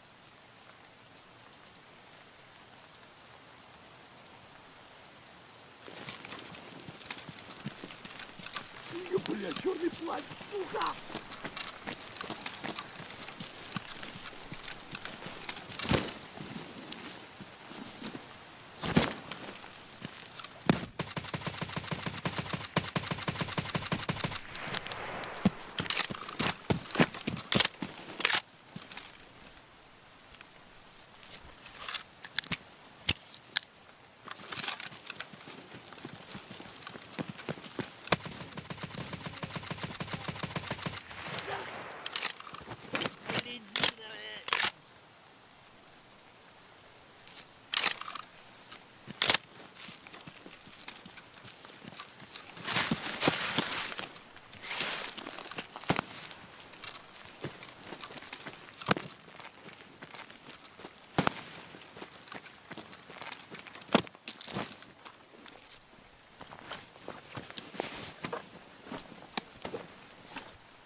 I see a bandit.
Charlie.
Вон он, бля, ебашь его!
Иди, идиот, трахать тебя и всю семью, говно собачье!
Let's roll.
Bonjour.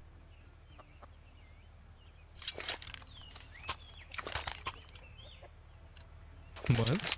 What? Move it, son. Yes, Daddy. Yes. I'm pushing down mid.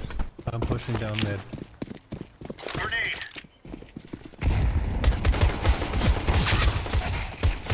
Leaving it, man.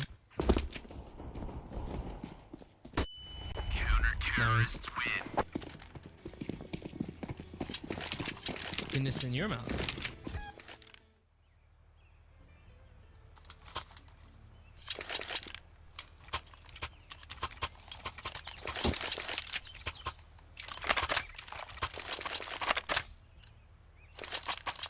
Move it.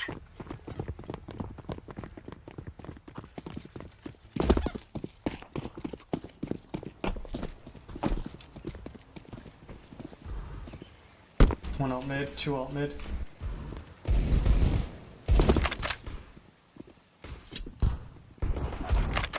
Seven.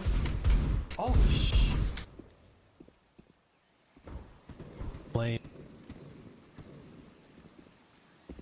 Throwing a grenade.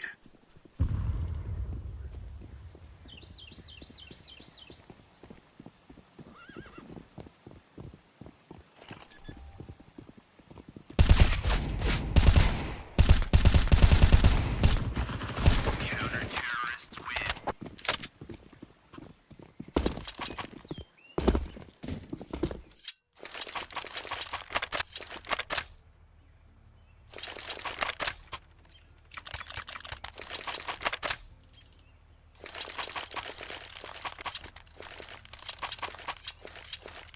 Come on, chop.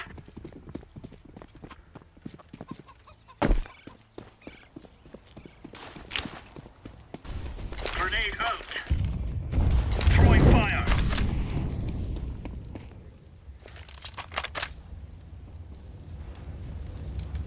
Laying down smoke.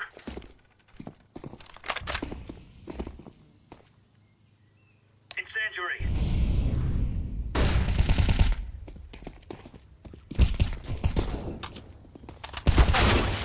Incendiary out. Flashbang.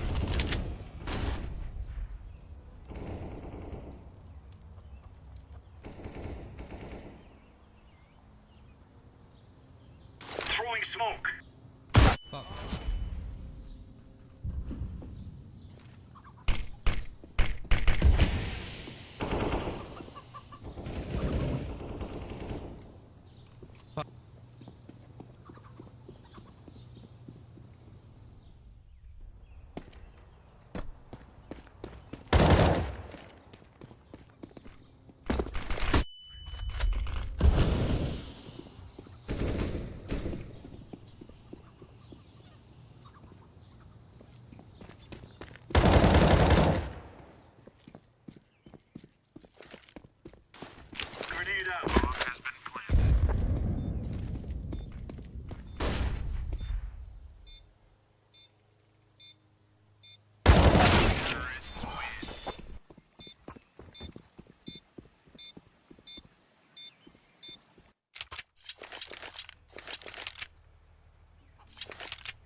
Let's go.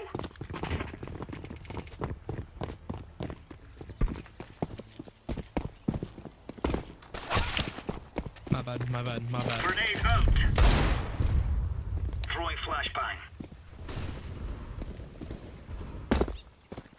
Throwing a grenade.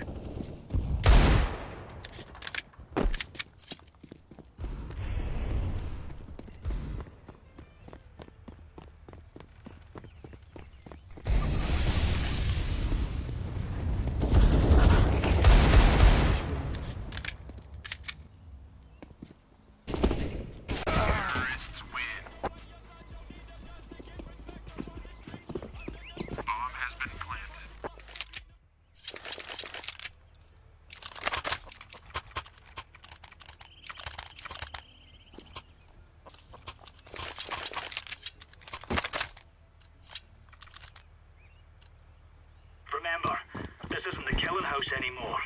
This is real life. Throwing fire. Grenade out.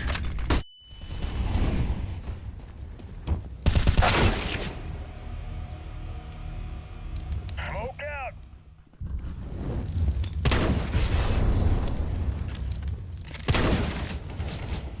Deploying flashbang.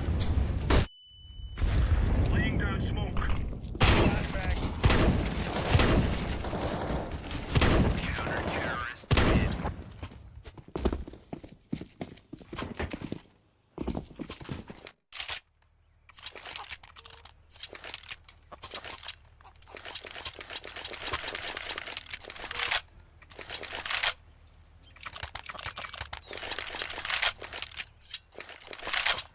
Watch out.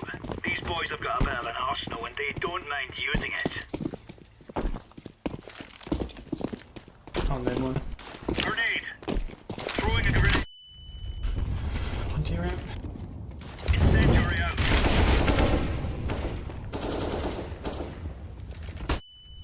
Throwing smoke. Flashbang.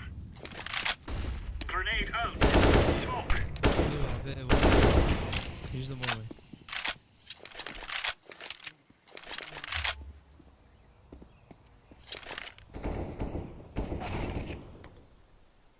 Throwing flashbang.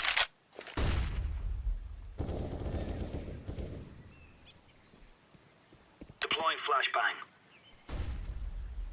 Flashbang. Laying down smoke.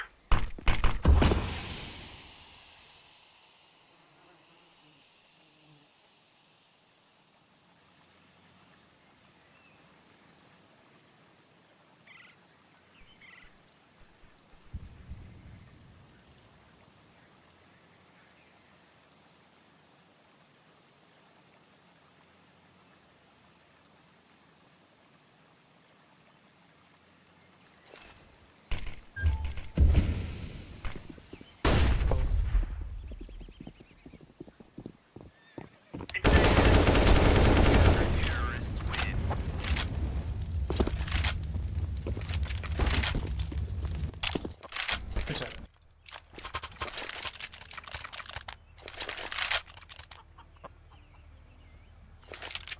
You sound like that frog. That video of that frog doing that. You sounds like that turtle. Remove any doubts in your That's head. what I meant. It's us or them. What was that turtle doing anyway? Grenade out. What do you think it was doing, dude? Grenade. Throwing fire. Throwing fire. Grenade. Smoke. Throwing flashbang. Throwing fire. Smoke. Flashbang.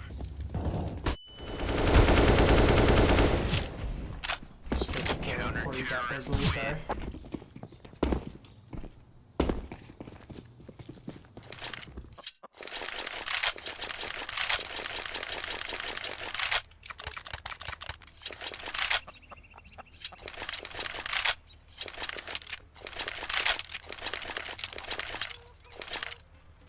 Gear up. We aren't going on a windy walk here.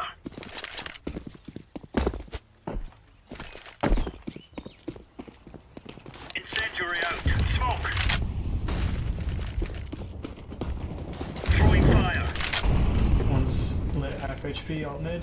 2 more.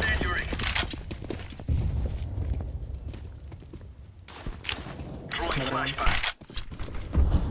2 mid, one mid. Mid naps, mid naps. Throwing a grenade. Don't over rotate though. I could go back. He was mid.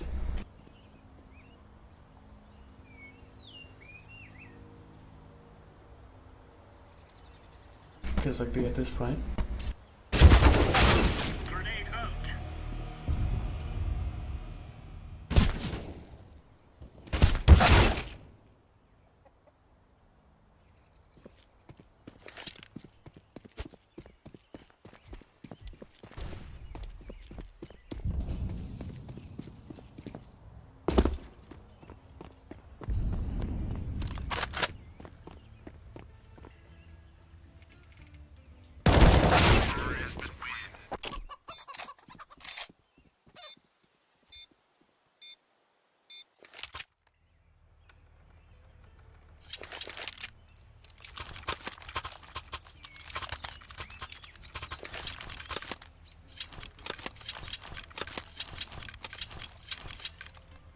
Let's have at it, mates.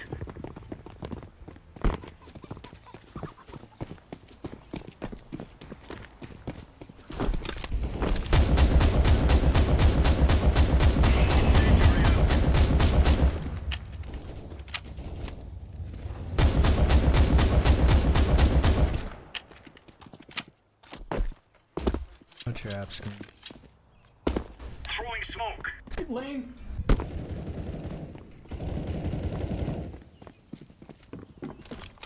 Deploying flashbang. 1 apps left side. Smoke. Fell back. Dead.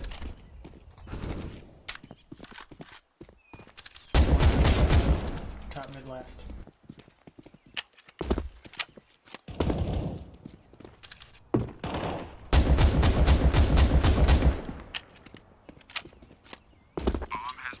Three.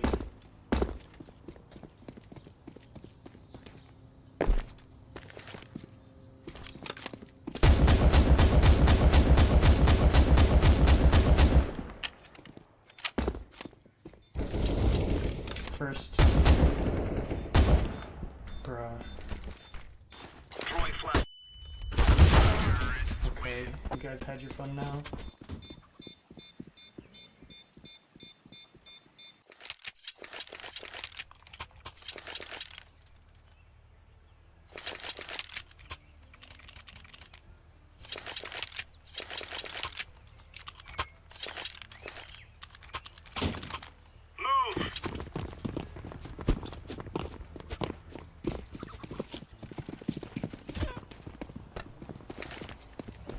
She's fun. Alt mid.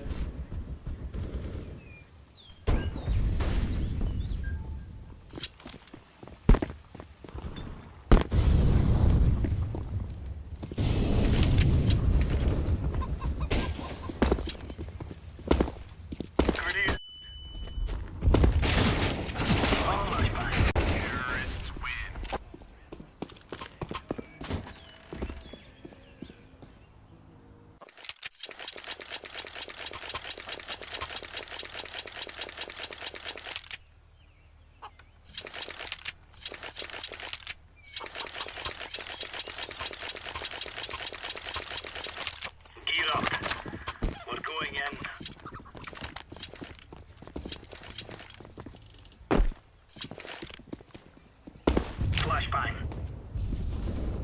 Throwing fire. Throwing smoke. One more lit.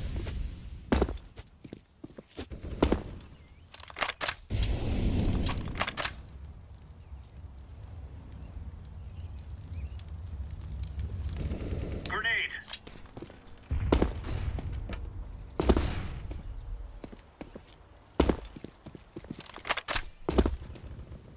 Hello, dude?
Let's go.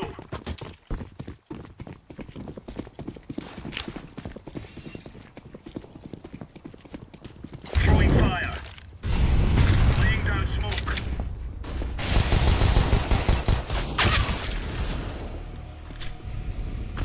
Smoke.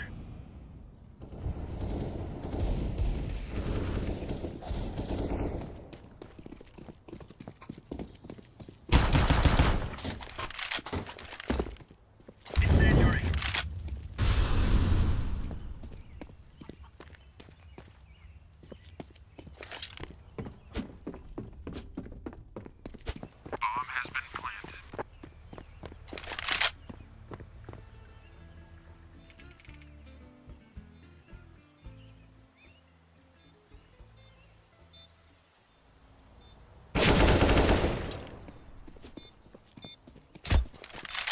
Defusing.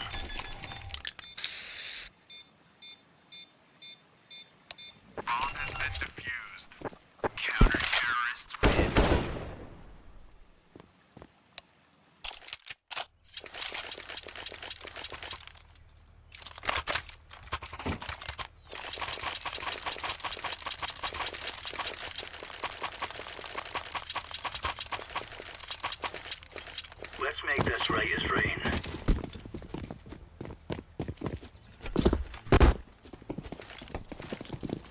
Deploying flashbang. Grenade out. Throwing smoke. Incendiary. Throwing fire. Throwing a grenade.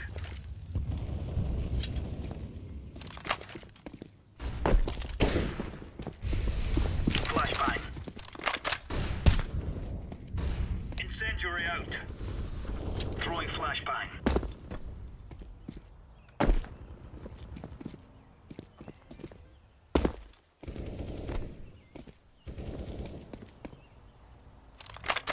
Go back, B. Let's just fight Snap together. B.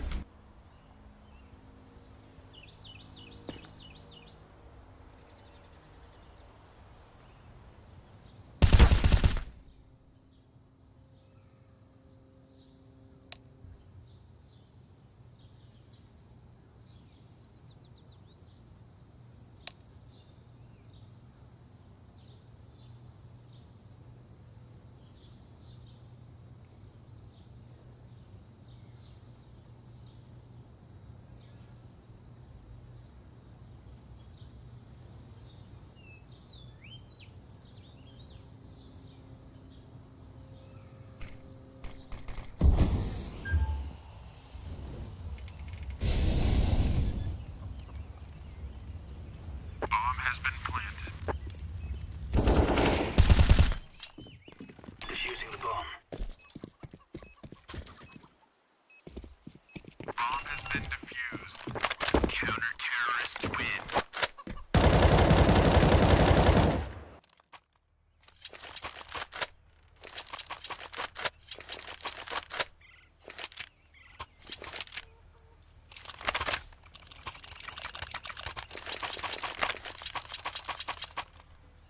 Come on, chop chop.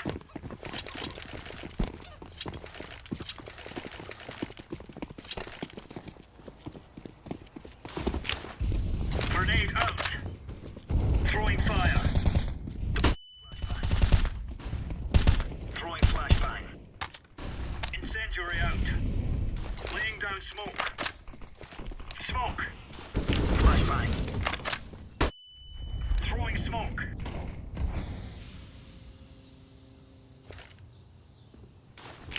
Laying down smoke.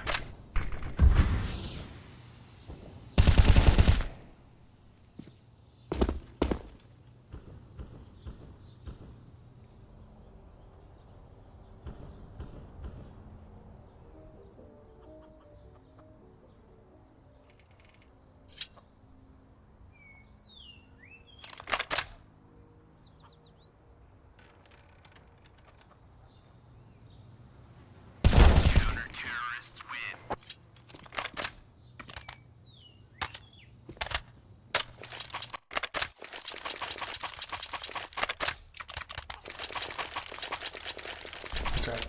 I'll drop one.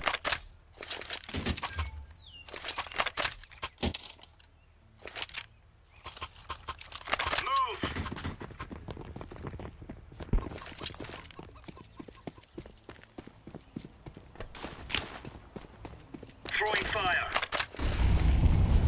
Incendiary. Throwing smoke. Smoke.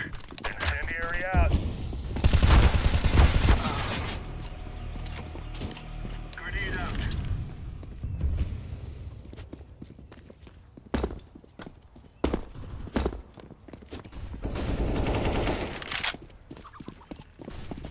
Bomb has been planted.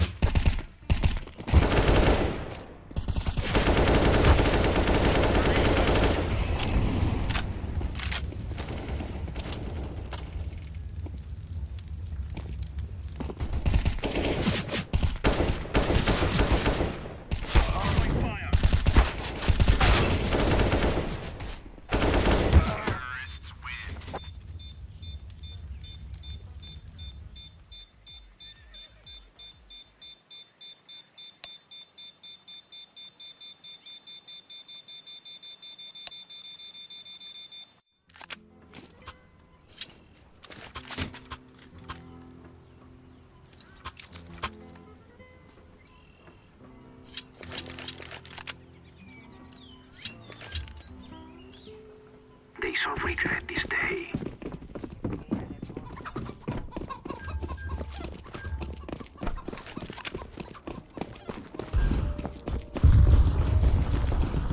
Two, top mid.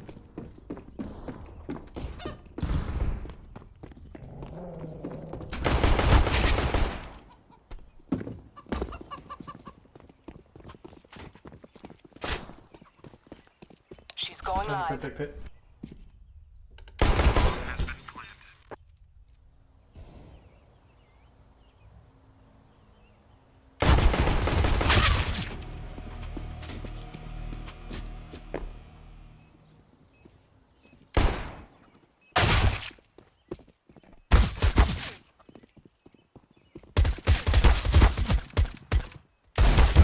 Hello?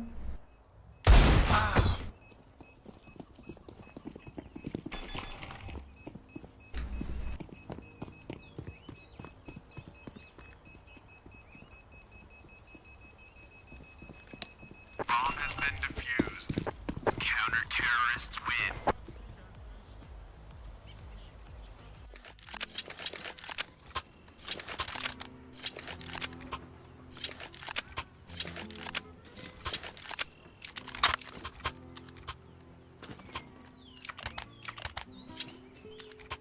Let's move!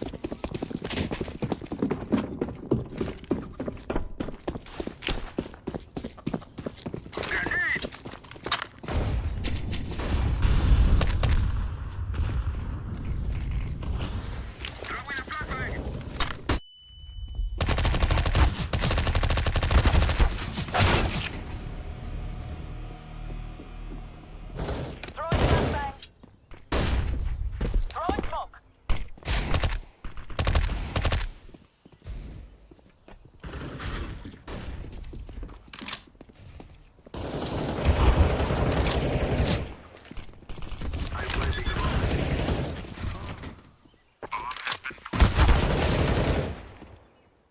Top mid, behind you. Terrorists win. Good job. Nice try.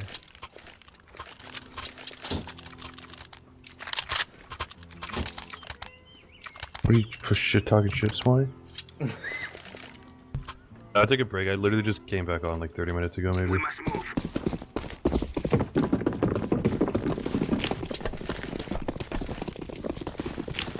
I am throwing a grenade. Grenade! Throwing smoke. I am throwing a 2, flashbang. 3 maybe in the car. I think you should hit 8 quick.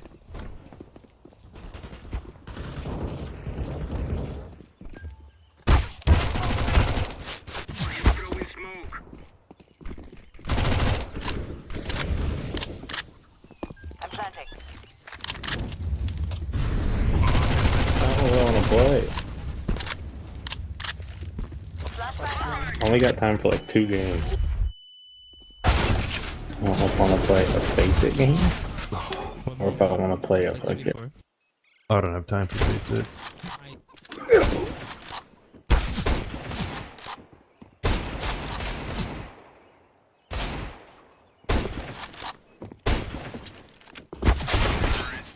What the fuck?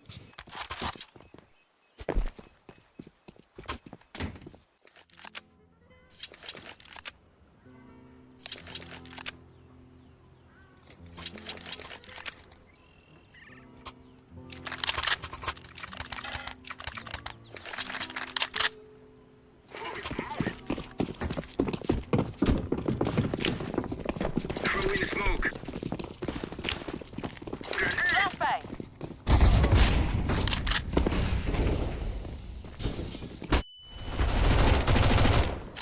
I am throwing a flashbang.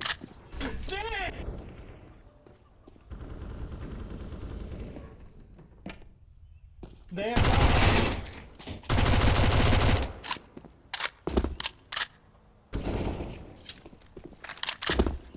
Banana! With the bomb, El Bombo. One tap.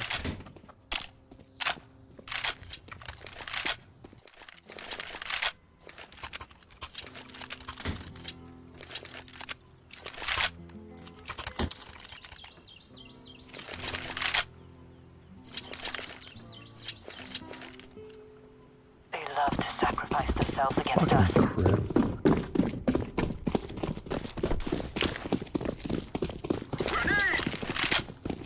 Flashbang!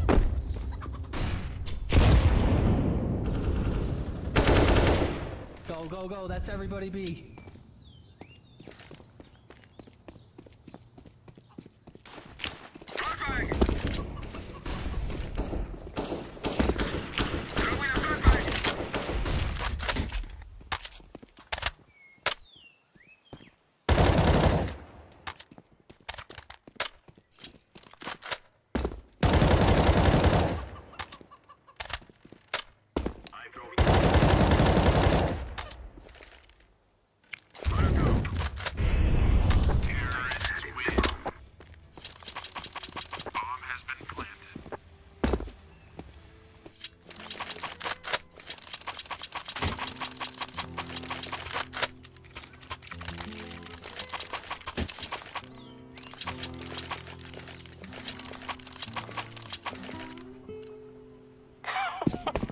They can only try their best. I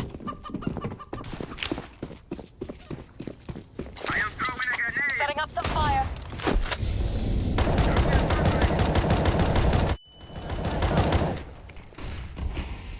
Smoke.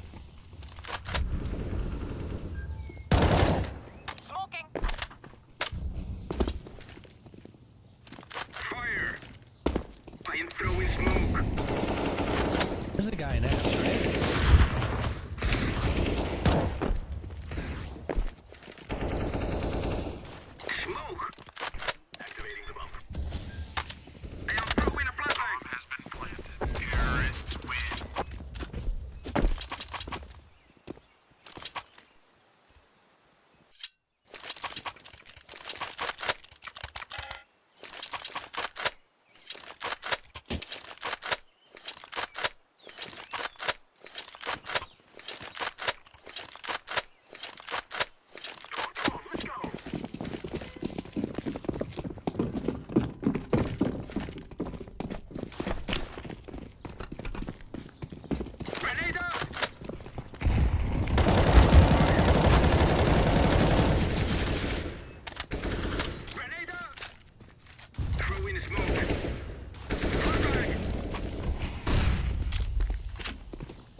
medic, not a scout. Throwing a Molotov.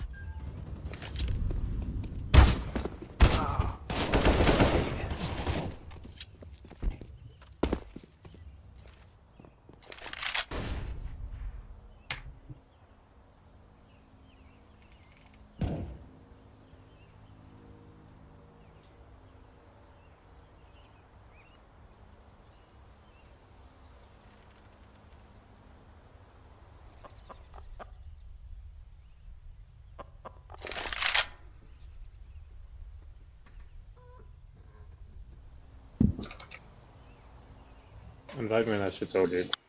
Okay.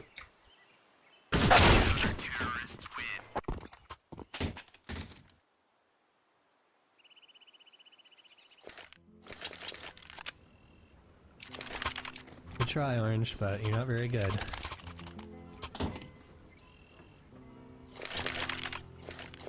You only have 4 enemies flashed, dude. Move, my friend. That's because I don't buy flashes, and I still have 4 flashed. Think about it. I am throwing a grenade. Left side mid.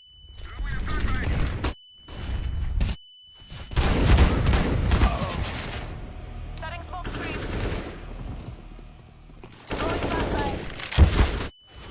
Bro, come on.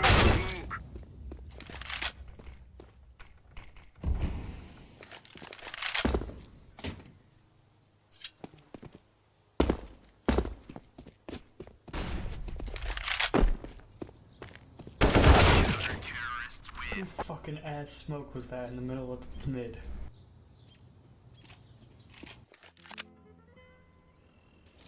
Five rush B.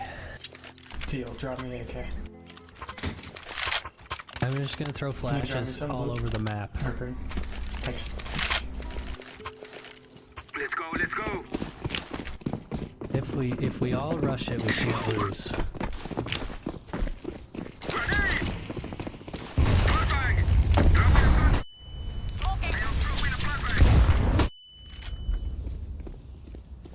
Throw in smoke. Flashbang. Flashed in. Molotov out. There's 3 there, I think. Flashbang.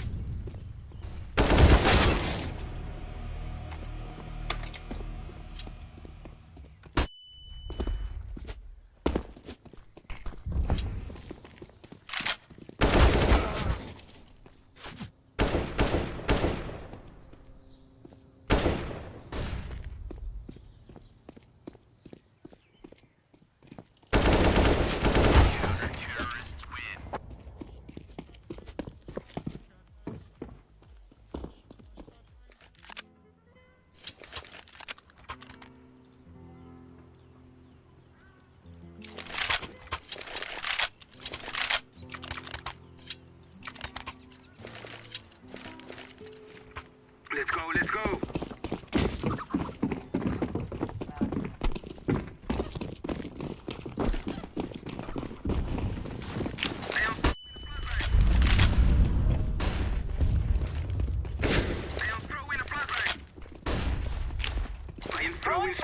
Nice dodge.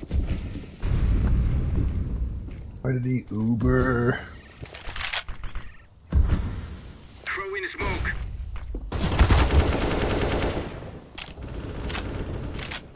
Default 50 on site.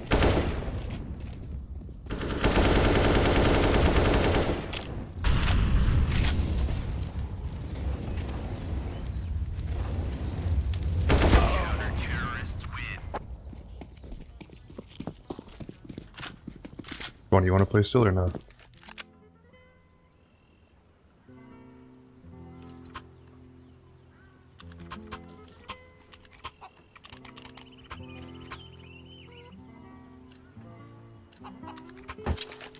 Move it, move it.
Yo, it was an accident, bruh. Chill.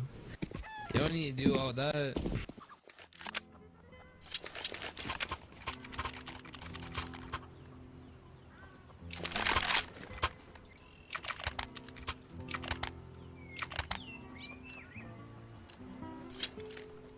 Move quickly.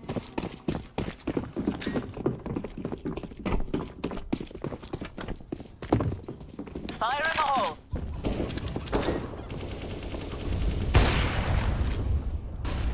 Throwing a Molotov.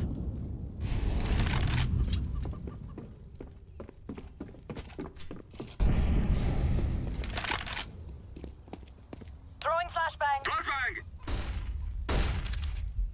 Okay, get your smoke. I have a smoke. For bypass. Setting smoke screen. I'll wait for the smoke to go.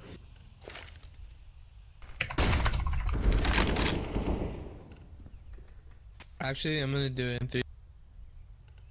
Smoke!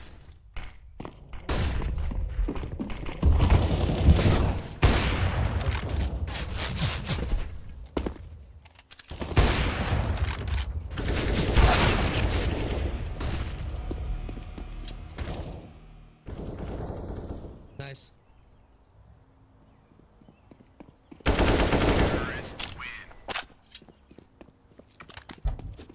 Planting.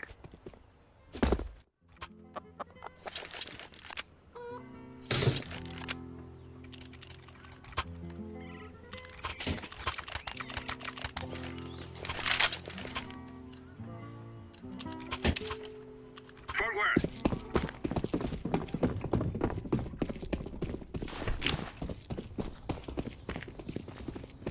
Throwing a flashbang. Throwing a flashbang.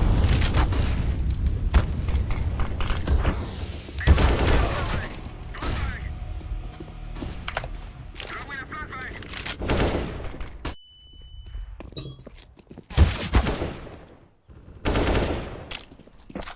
Smoking. Come B, Flashbang I out. feel left. Yeah, come B. No. No, We have A. Oh, I did not know that. I'm Frag sorry. out. Bomb has been planted. Grenade!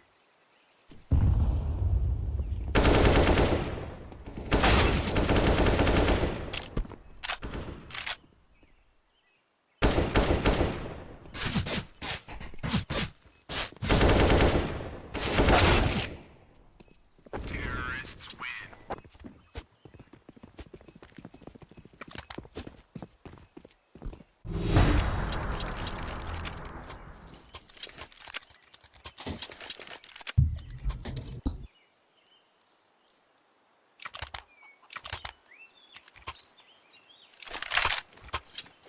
They will remember us after today.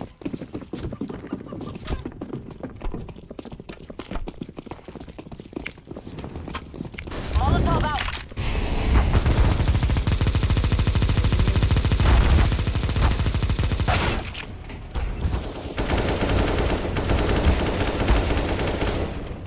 I fucking hate you guys.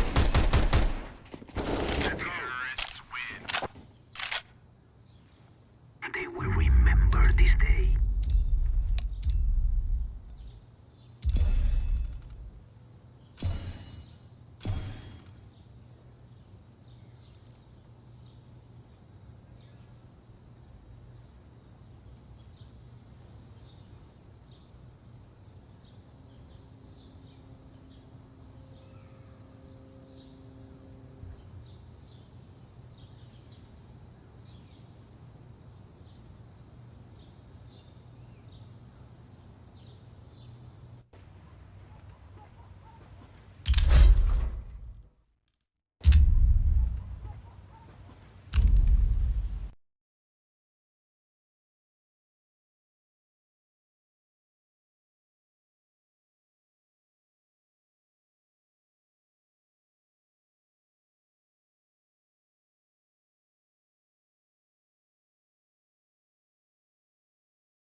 cages. Nico is best this season. No more cages.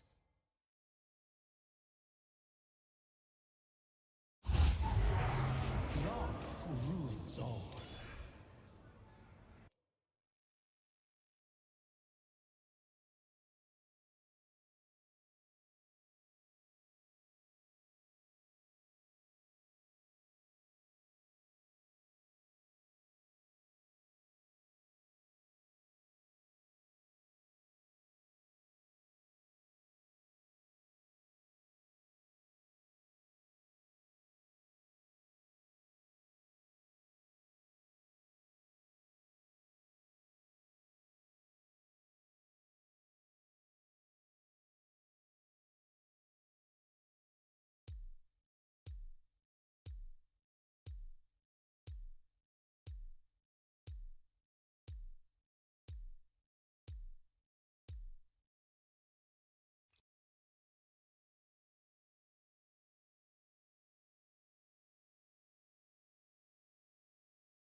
No price is too great.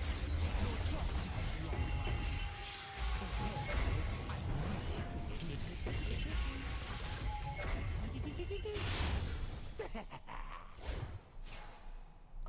Life has no meaning. It's me! Welcome to the Howling Abyss.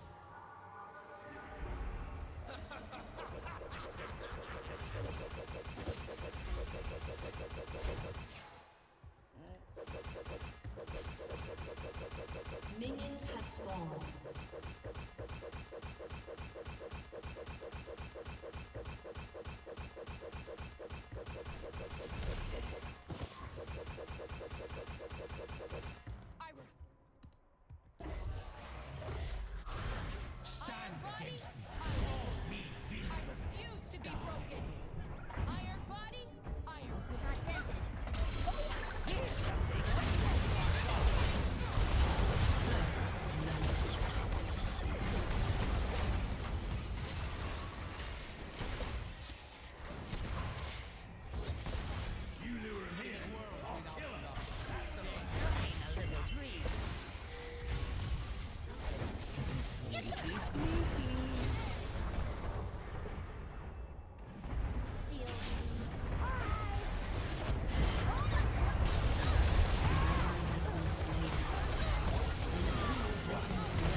been slain. Your team has destroyed a turret. Your team has destroyed an inhibitor.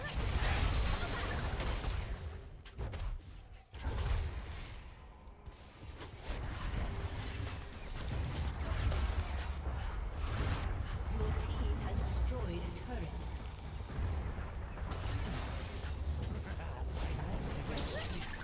Yet I'm forced to kill.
Santos, ML Radio on your motherfucking asshole.